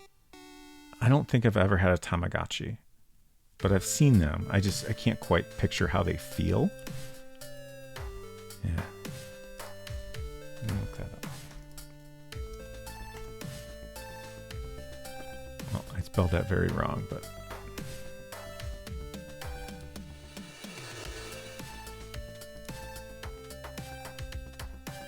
yeah, I'm not sure. I'm not finding a good picture, I don't think. It's like wiggly rubber. Yeah, absolutely. Definitely. Okay. I don't know. I don't know where to go next with this.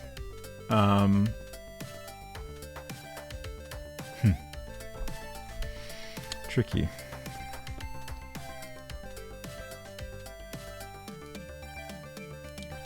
I looked through some reference images earlier and got this as the best I could find for like the kind of effect I'm going for. Thank you for the follow. Good to have you here.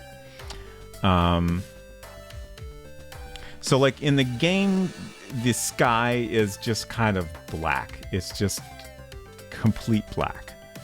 But for the box cover, I figured we could cheat a little bit and make it more interesting.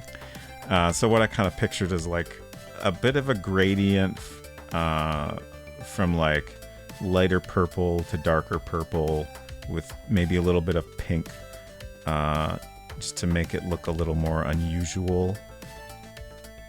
And then I feel like some kind of swirly thing going on would look good, but I only have a very vague idea of what that means.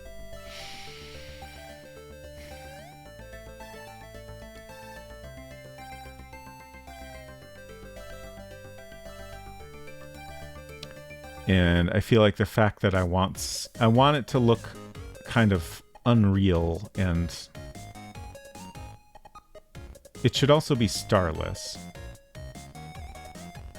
So it's kind of tricky to come up with a reference image that is going to be exactly what I want.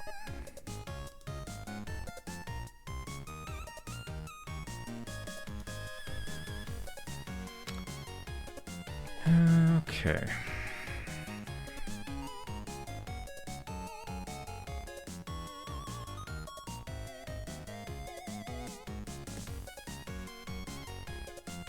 Let's experiment with a toothbrush. I think I can do it without making a disaster out of it. I'll just flick in that direction where I have a wall of paints and some amount of newsprint, so I can't do that much damage. I'll go grab a toothbrush and I'll be back in just a minute.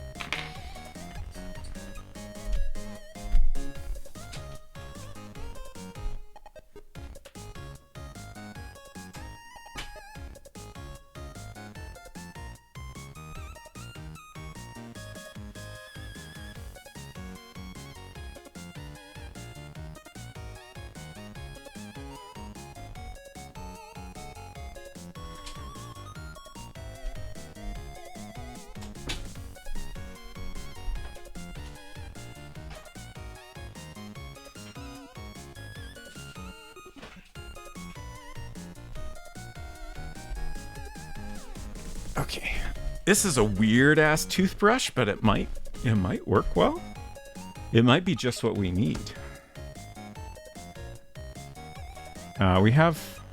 We use a Sonicare electric toothbrush, but our dentist insists on giving us free toothbrushes every time we go. Occasionally, for a while, I would like turn them down and say, no, we don't need that. I don't need that. But then it just, I don't know. It felt like a hassle every time, so I gave up. And we just have so many toothbrushes now. Is this open? Let's just push it out. Starless try a nightscape from a city.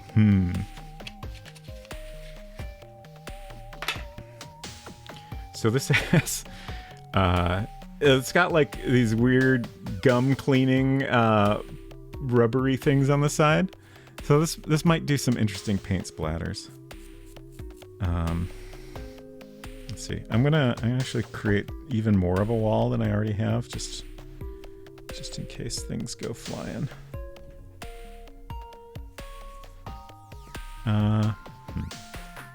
This is going to be a tiny bit messy on my hands. Okay. I guess I'll start with this. I feel like this watery paint is going to work better for this.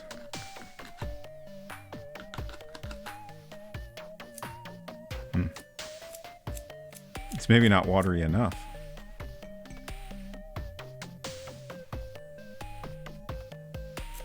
Oh, there we go.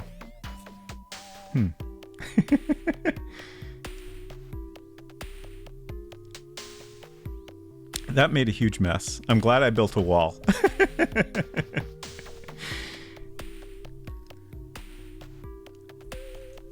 There'll be a little cleanup required. It's fine though. Nothing expensive got paint on it.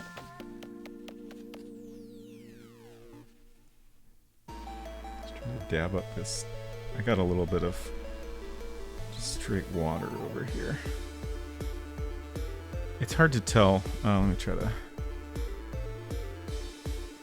It's interesting. Like it's, I guess because it's wet, it's much more apparent from my angle.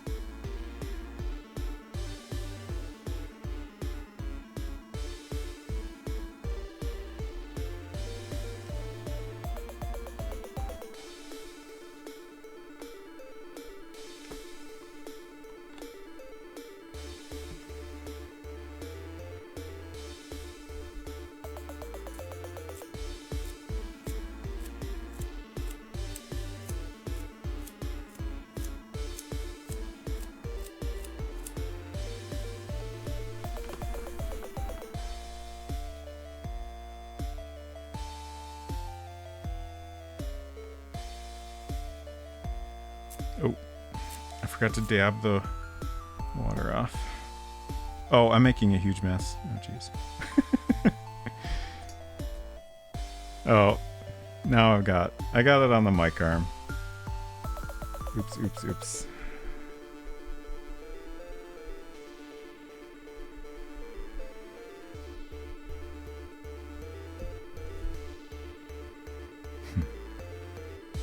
It's kind of interesting. I don't know if it's really what I want, though. I guess that's the tricky part. All right. I think that's enough splattering for now. I'm going to go wash my hands off real quick.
Sorry if this makes a weird noise. I'm just wiping off the mic arm quick.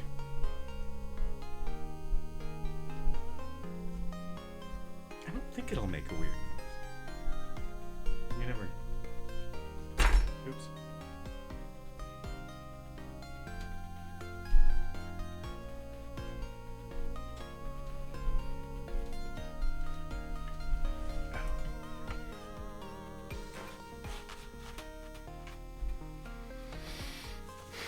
Looks like a meteor crashed in this vicinity.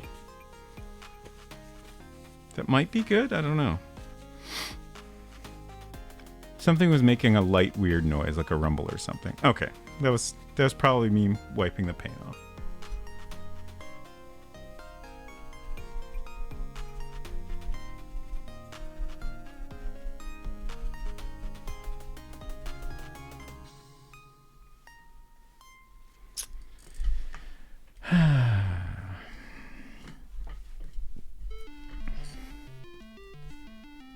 I think I should stop fussing with the sky. I feel like we've reached the end of my sky experiments. It looks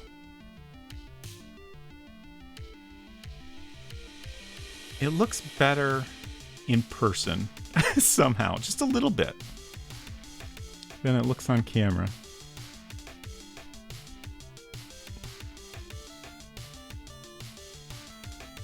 It's chaotic,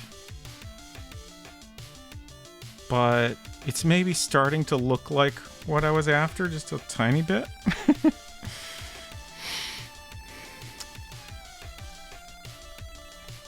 Feel something from it. I think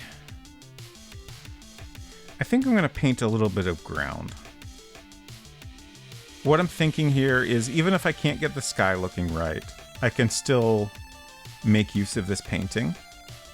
So I'm going to paint some of the ground, and then hopefully if I have time tomorrow, probably not streamed, I will work on this some more.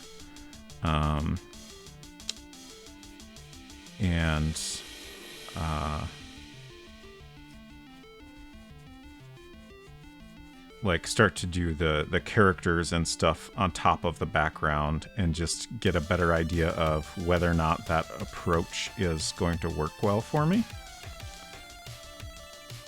Because figuring out if that method of doing the painting is kind of the primary goal of this test. Toothbrush gave it an appearance of ashes in the wind. Embers in the wind. Got it.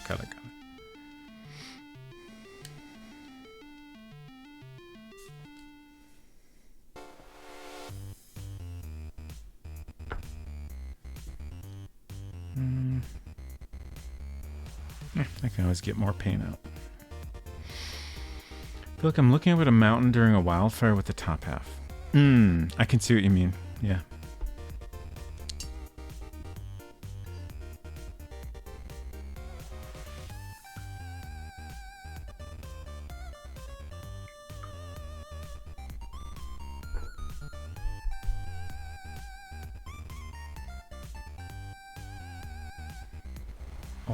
All the paint has little splatters all over it now.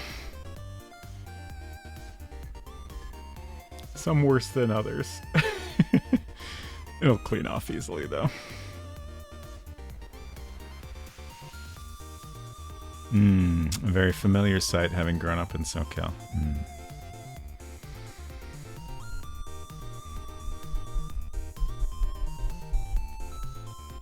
Who could have done this? It's one of life's many questions. Okay. I'm just gonna kind of eyeball where my horizon line is. I'm not too worried about it. I drew it on here earlier, but we've thoroughly covered it up by now. Water. I need a little water.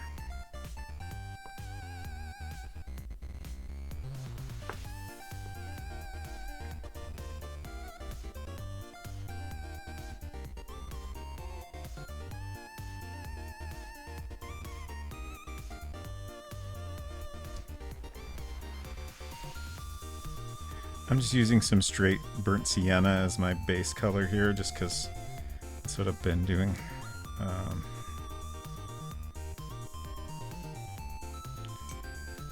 If we had more time, or if I had my Stay Wet palette, I might, put a little effort into blending something a little different, but I think this is fine for now. And then I'll build up different layers of color on top of it.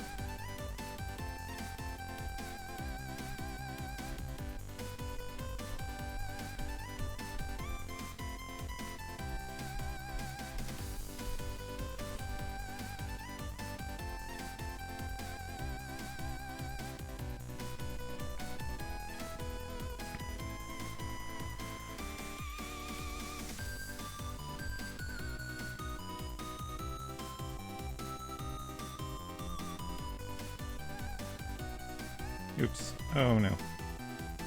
I got some kind of globby paint. We'll see if we can smooth that out. Might be okay.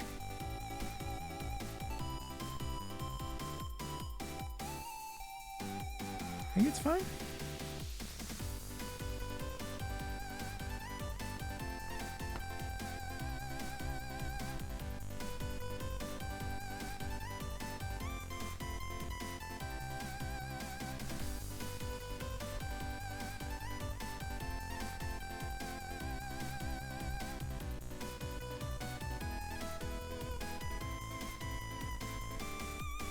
It's interesting. Like these paint globs like are really hard to smooth out on the palette, but on the canvas they smooth out pretty easily. I think like the texture of the canvas helps.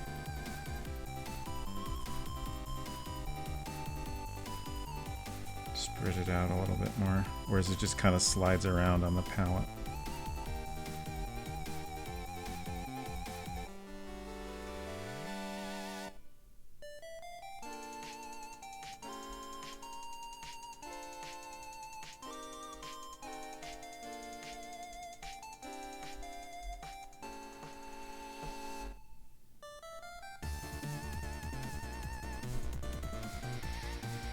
Okay, I think that's a decent base. No,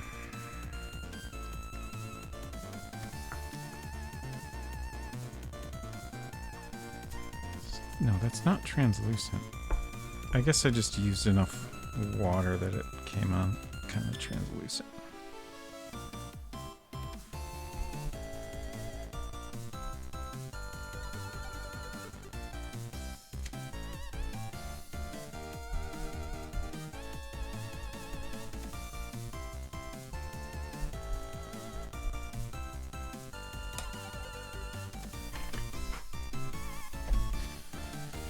Okay, so now I need another reference image. This one should be a little easier to dig up.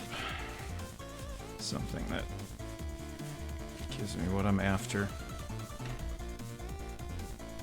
Because that's still useful. So now we want kind of a forest path.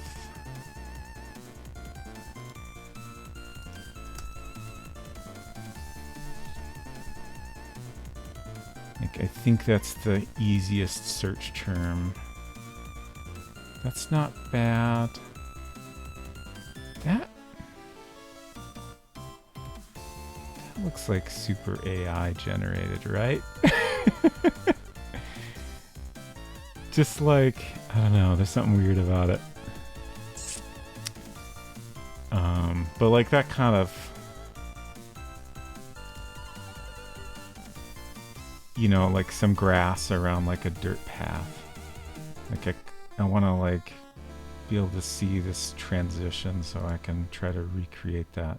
But I also want areas that are more of a gradual transition. So it'd be nice to see. I don't know, maybe what I'm imagining is not really very natural. Like you tend to have areas that either are bare and there's not much growing, or that's not bad.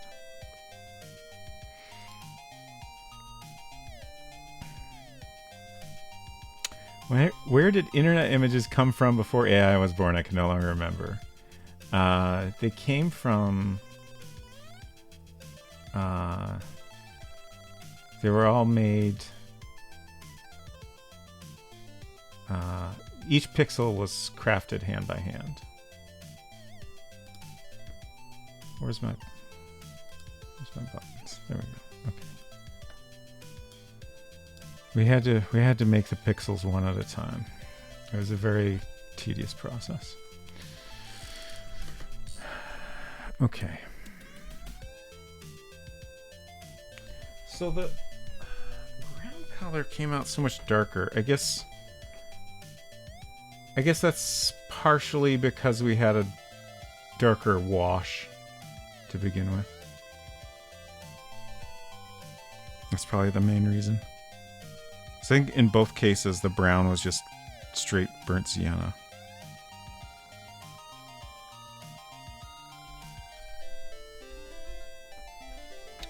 So I think I want to start with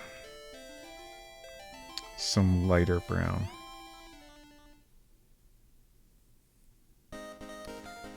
Like, I feel like putting in lighter brown in the air, like around the bus stop should be lighter. The path going up to the house should be lighter.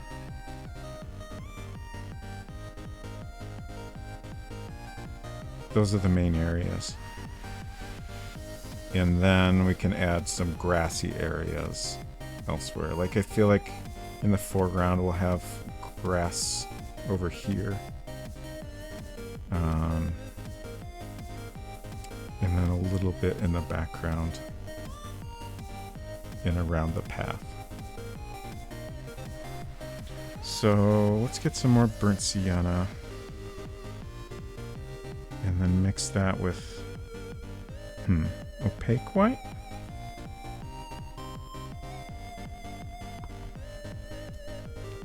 I'll try opaque white. That's probably better.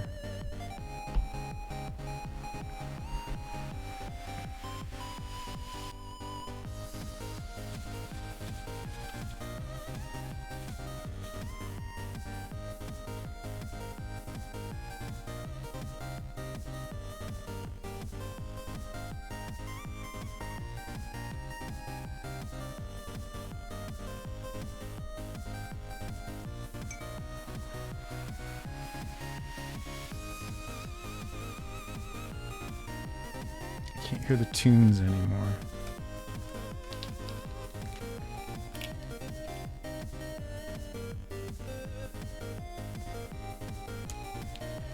Occasionally I wish I could just use my AirPods when I'm streaming. That's usually what I use for headphones these days.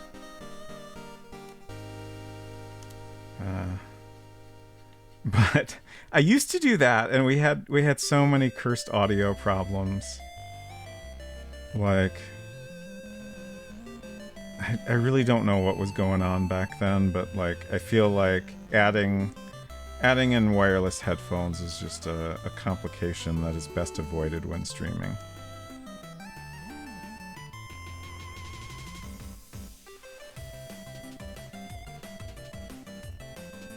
This might be too light. It's very light. Posted a street view image in the Discord of the view I was talking about. Pretty close to the spot I'm thinking of. Yeah, it's way too light.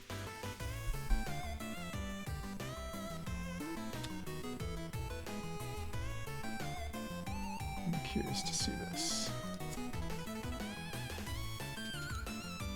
Okay. For a second I thought Discord was going to install an update.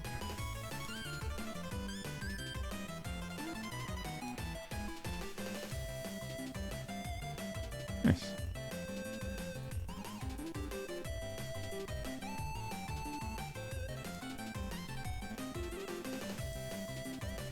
Okay, let's get a little more burnt sienna.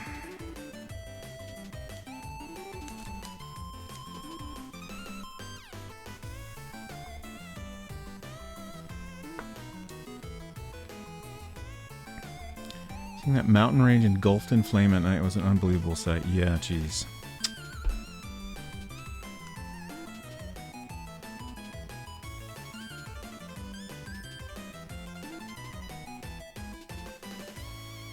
These paints are so weird. I don't want to have to replace all these paints, but I feel like maybe I should.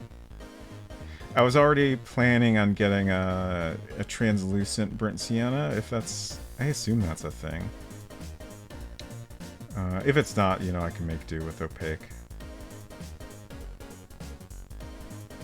And same with translucent purple, I feel like would be good, especially for the sky. But again, you know, I can make do if I need to. Okay, that's a better brown, I think.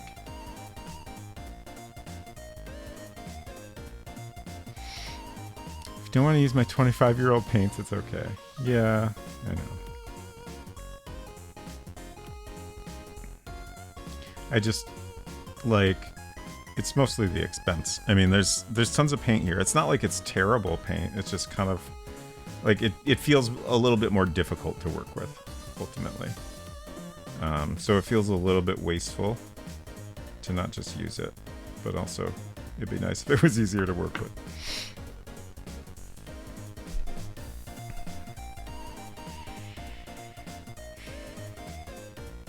I think, like, I'm thinking about how exactly to do what I want here, and maybe a lot of my problem that I'm having with the sky as well is, like, it feels kind of tricky to paint like a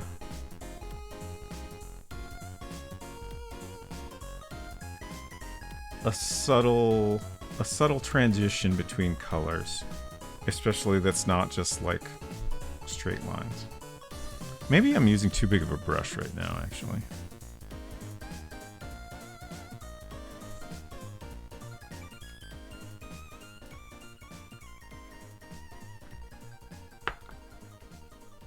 I think the next brush down might be a little bit easier for this.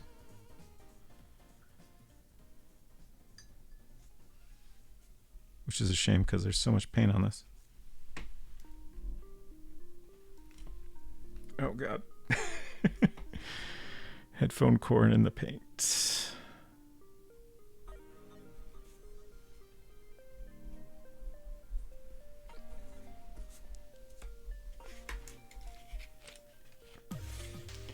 You can just buy fresh tubes of the colors you know you want to use. Yeah, right.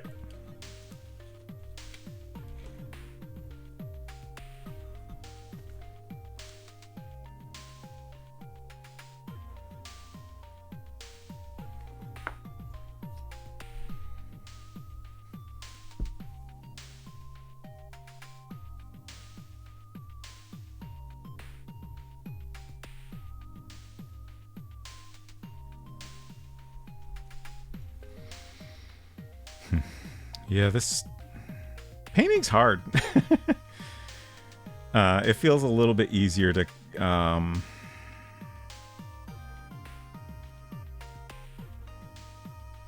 do the kind of stuff I was doing before. Just like these small, like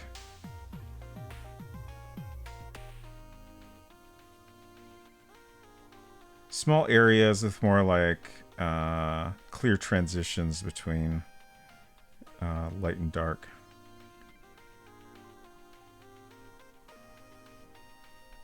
Like, I don't really know how to do this kind of fade that I'm after.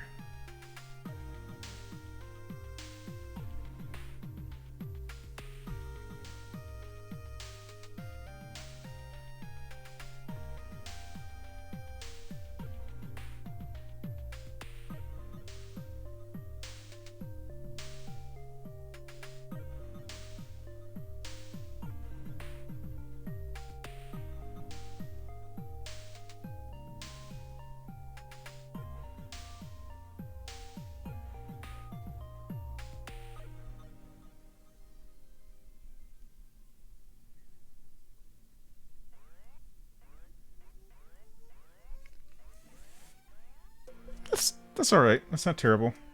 I don't hate it.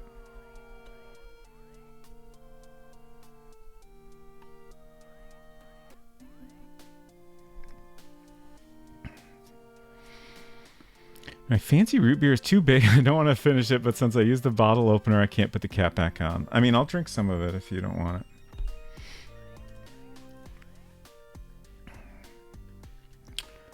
it. So then we have a path.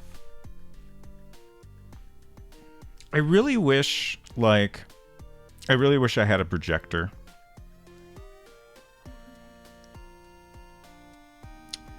It would be so nice if I could just occasionally like project my drawing on here and then like sketch out where some things need to be. You know, doing the charcoal transfer process I was using before worked reasonably okay, but like if I wanted to do this on here, I would need this to be completely dry first. And even then, I'm worried it's going to transfer too much charcoal to the paint.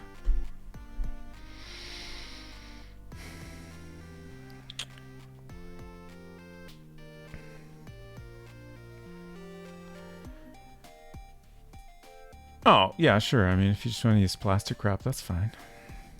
It sounded like you didn't have a solution to your problem. I was just trying to offer one. But yeah, I'm just trying to figure out exactly where this path should be. So like, I guess kind of over here.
It's starting to look like something.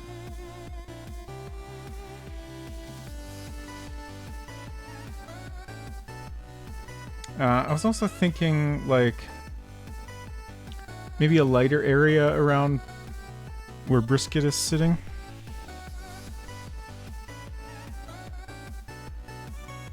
That look kind of nice. And then, like, I think at the bottom here, it'll kind of fade into grass. Actually, I'm not sure what the path does. Like, it kind of disappears behind this hill here. But I don't know if there should be more path up here.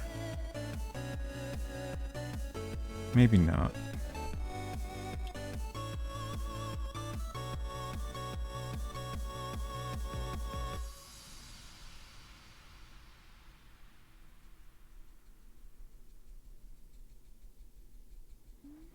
Do you have a solution for too sleepy to get off couch?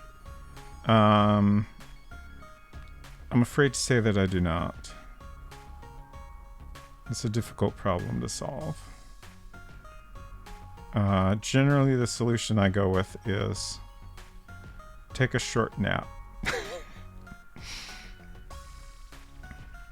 And then you'll wake up and you'll have a little bit of energy. Excuse me.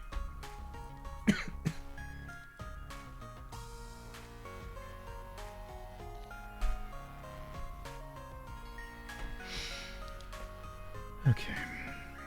Oh, man.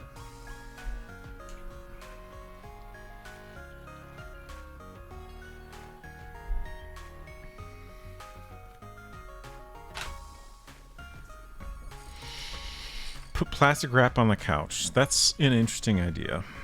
It might work.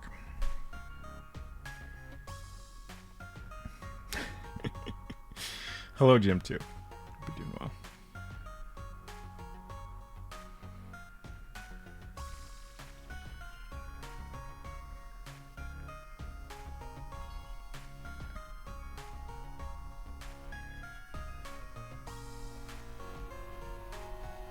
I think I didn't get quite as much dark paint over here as I would like. But we can maybe fix that later. Probably.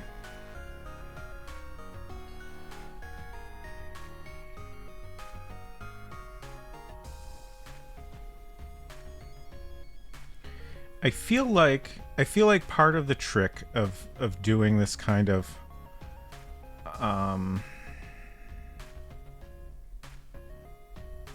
vague painting and pulling it off is putting a little bit of detail in the right places. So like eventually I'll add like some little tufts of grass here and there, and I think that'll help a lot.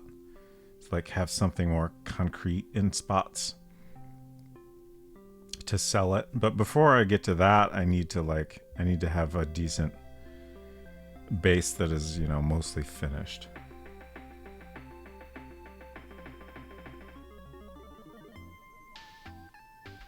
It's all right, but it's not quite there yet. I don't really know you know, obviously I haven't done any of the grass yet, but I feel like the dirt areas need something that I don't know what it is.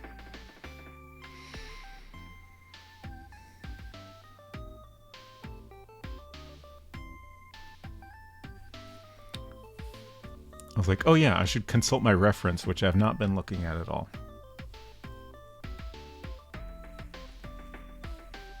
Maybe I need to find a better nighttime reference. That might help me figure out, like, colors better.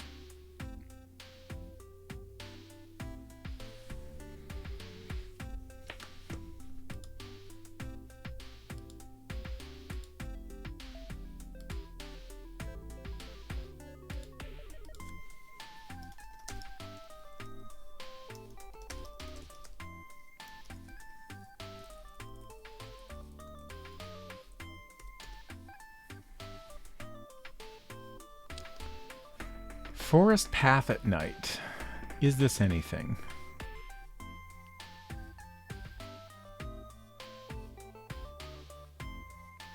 These are all too well lit. Most of these are not even night.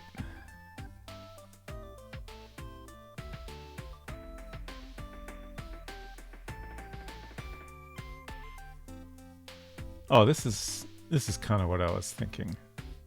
That's a nice effect. Like, if I could get this kind of effect, I would be pretty happy with that.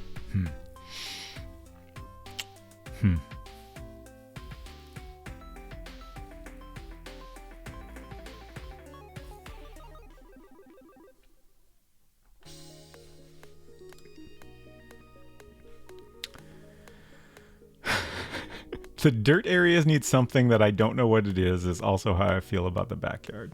That's fair.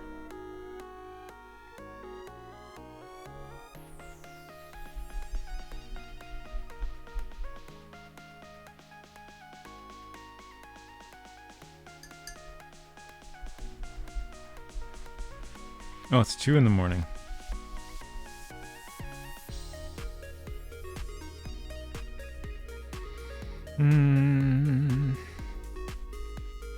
You know,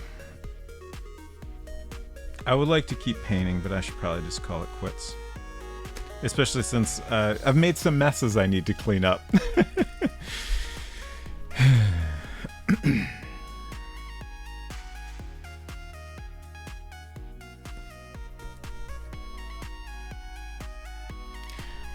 I can't decide what I think of this splattery sky effect.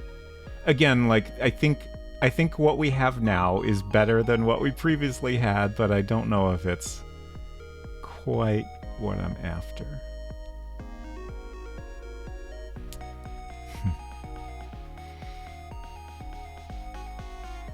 I will definitely spend some time looking up reference and maybe experimenting in Procreate to see if I can visualize exactly what I want.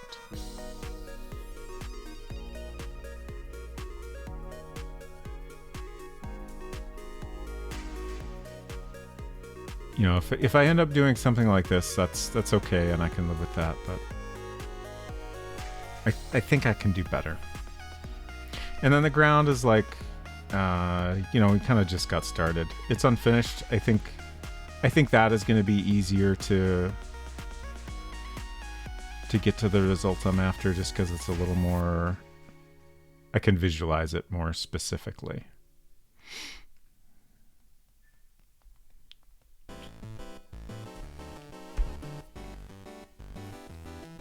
Painting is hard. I'm trying to get inspired to paint my key art thing. I really like the way that's coming along. I think it looks great. Like the drawing you're working with is great. I don't think I've seen the latest on your coloring for it.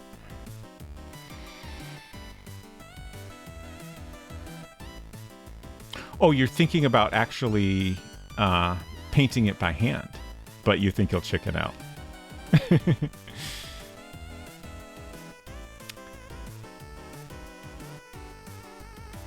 If you don't intend on using it, I like to hang it in my apartment. Interesting. I will keep that in mind.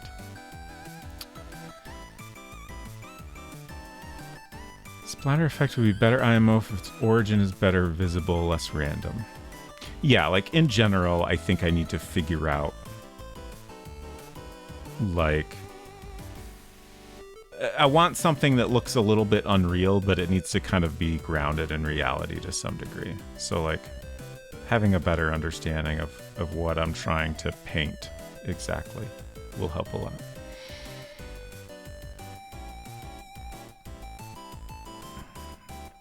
Anyways, we didn't get as far as I hoped, but I think it was productive. And I like the way this came out, even though I'm not really happy with her face. It's close enough that I feel more confident I can pull off what I'm after at a larger size and with more time spent on it. Like, I could definitely clean this up and get it looking a little bit better, even at this size if I had to.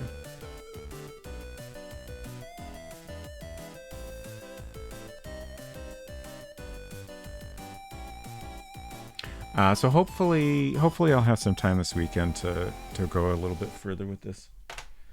I'm not planning on streaming that, but who knows?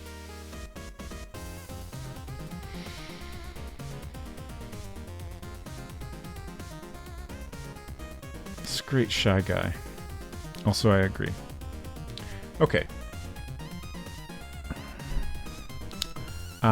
So my next planned stream will be on Tuesday. Oh, I should mention the coloring contest again.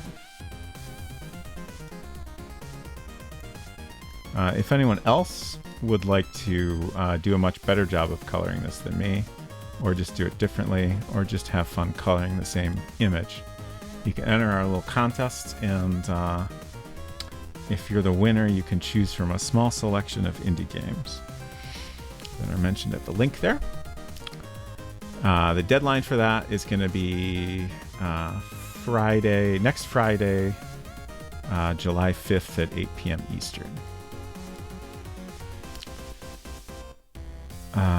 And Tuesday, we'll play some more Maupiti Island for the last time. Oh, that's funny. I just noticed that the timed coloring contest was very recently. We will be playing the Amiga version of Maupiti Island, which we have not seen on stream yet. It is quite a bit different. The art is... like, the general arrangement of things is pretty much the same. Like, I think they intentionally did it so, like, the, hot spots would all be in the same areas. But other than that, it looks super different. There's a lot of animation. There's a bunch of ambient sound. The music is quite a bit different and like a little bit more advanced. So it should be a lot of fun, I think. And also, it'll be a chance to play through the entire game in a single reasonable amount of time. And I've been looking at Dronon's guide to understand things I've missed and try to fill in like my understanding of events better. So hopefully I should be able to do a better job of describing exactly what is going on and all of that. And I think it'll be fun. Hello. Hello. I don't mean to interrupt, but actually I do. Unsecret Crush bought more Star Wars cookies, and I think we're going to find out if we're still evil. I peeked. Oh, you did? So... did we finally get the light side cookies? Do you want me to be the one to pull it open? I mean, I'll do it. It's a group effort. Oh, we're good guys at last. They exist. We're actually starting to doubt whether the light side cookies existed. Let's see who we got here. So in addition to Blue Cream, we now have Han Solo, I think? Who is this? It's Han Solo. If you know. say so. It looks more like Han Solo than any of the other guys. IMO. I got a Yoda. Well, that was pretty easy, at least. Genuinely thought... oh, you don't actually want that right now? Not right now. Okay. I will eat it after stream. Okay.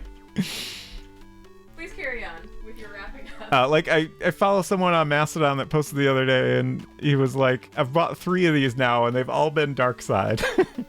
And we had gotten 2 containers of dark side, so I was starting to form a conspiracy theory. Blue milk cookies, yes.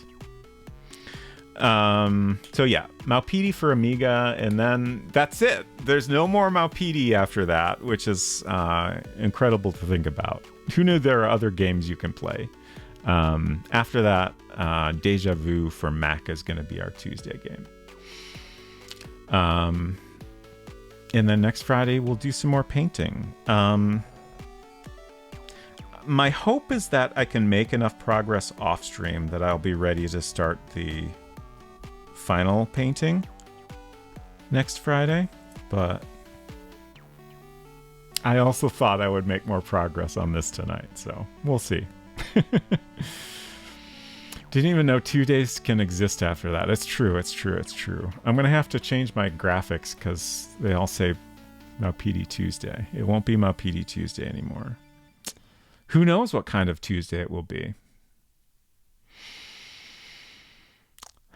But yeah, that's what's coming up. Also,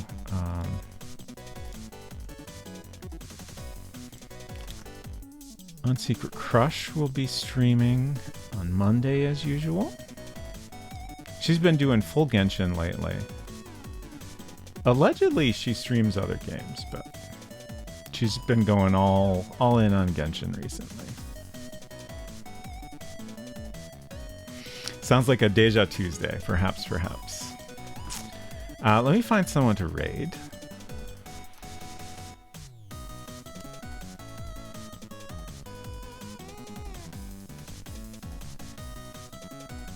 See what everybody's up to. Let's see, we could go check out some more software dev with Fractal Mind Mike.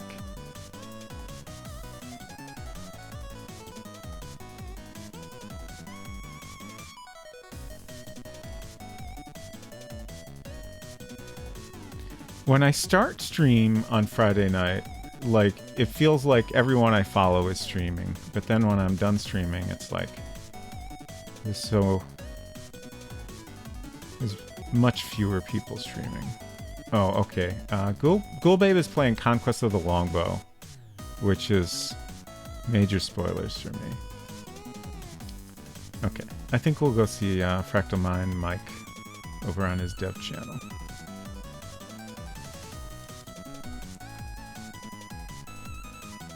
I pressed a key on my keyboard and it felt just a tiny bit sticky. Curious how long cleanup will take me here. I hope there's not too much paint on the keyboard.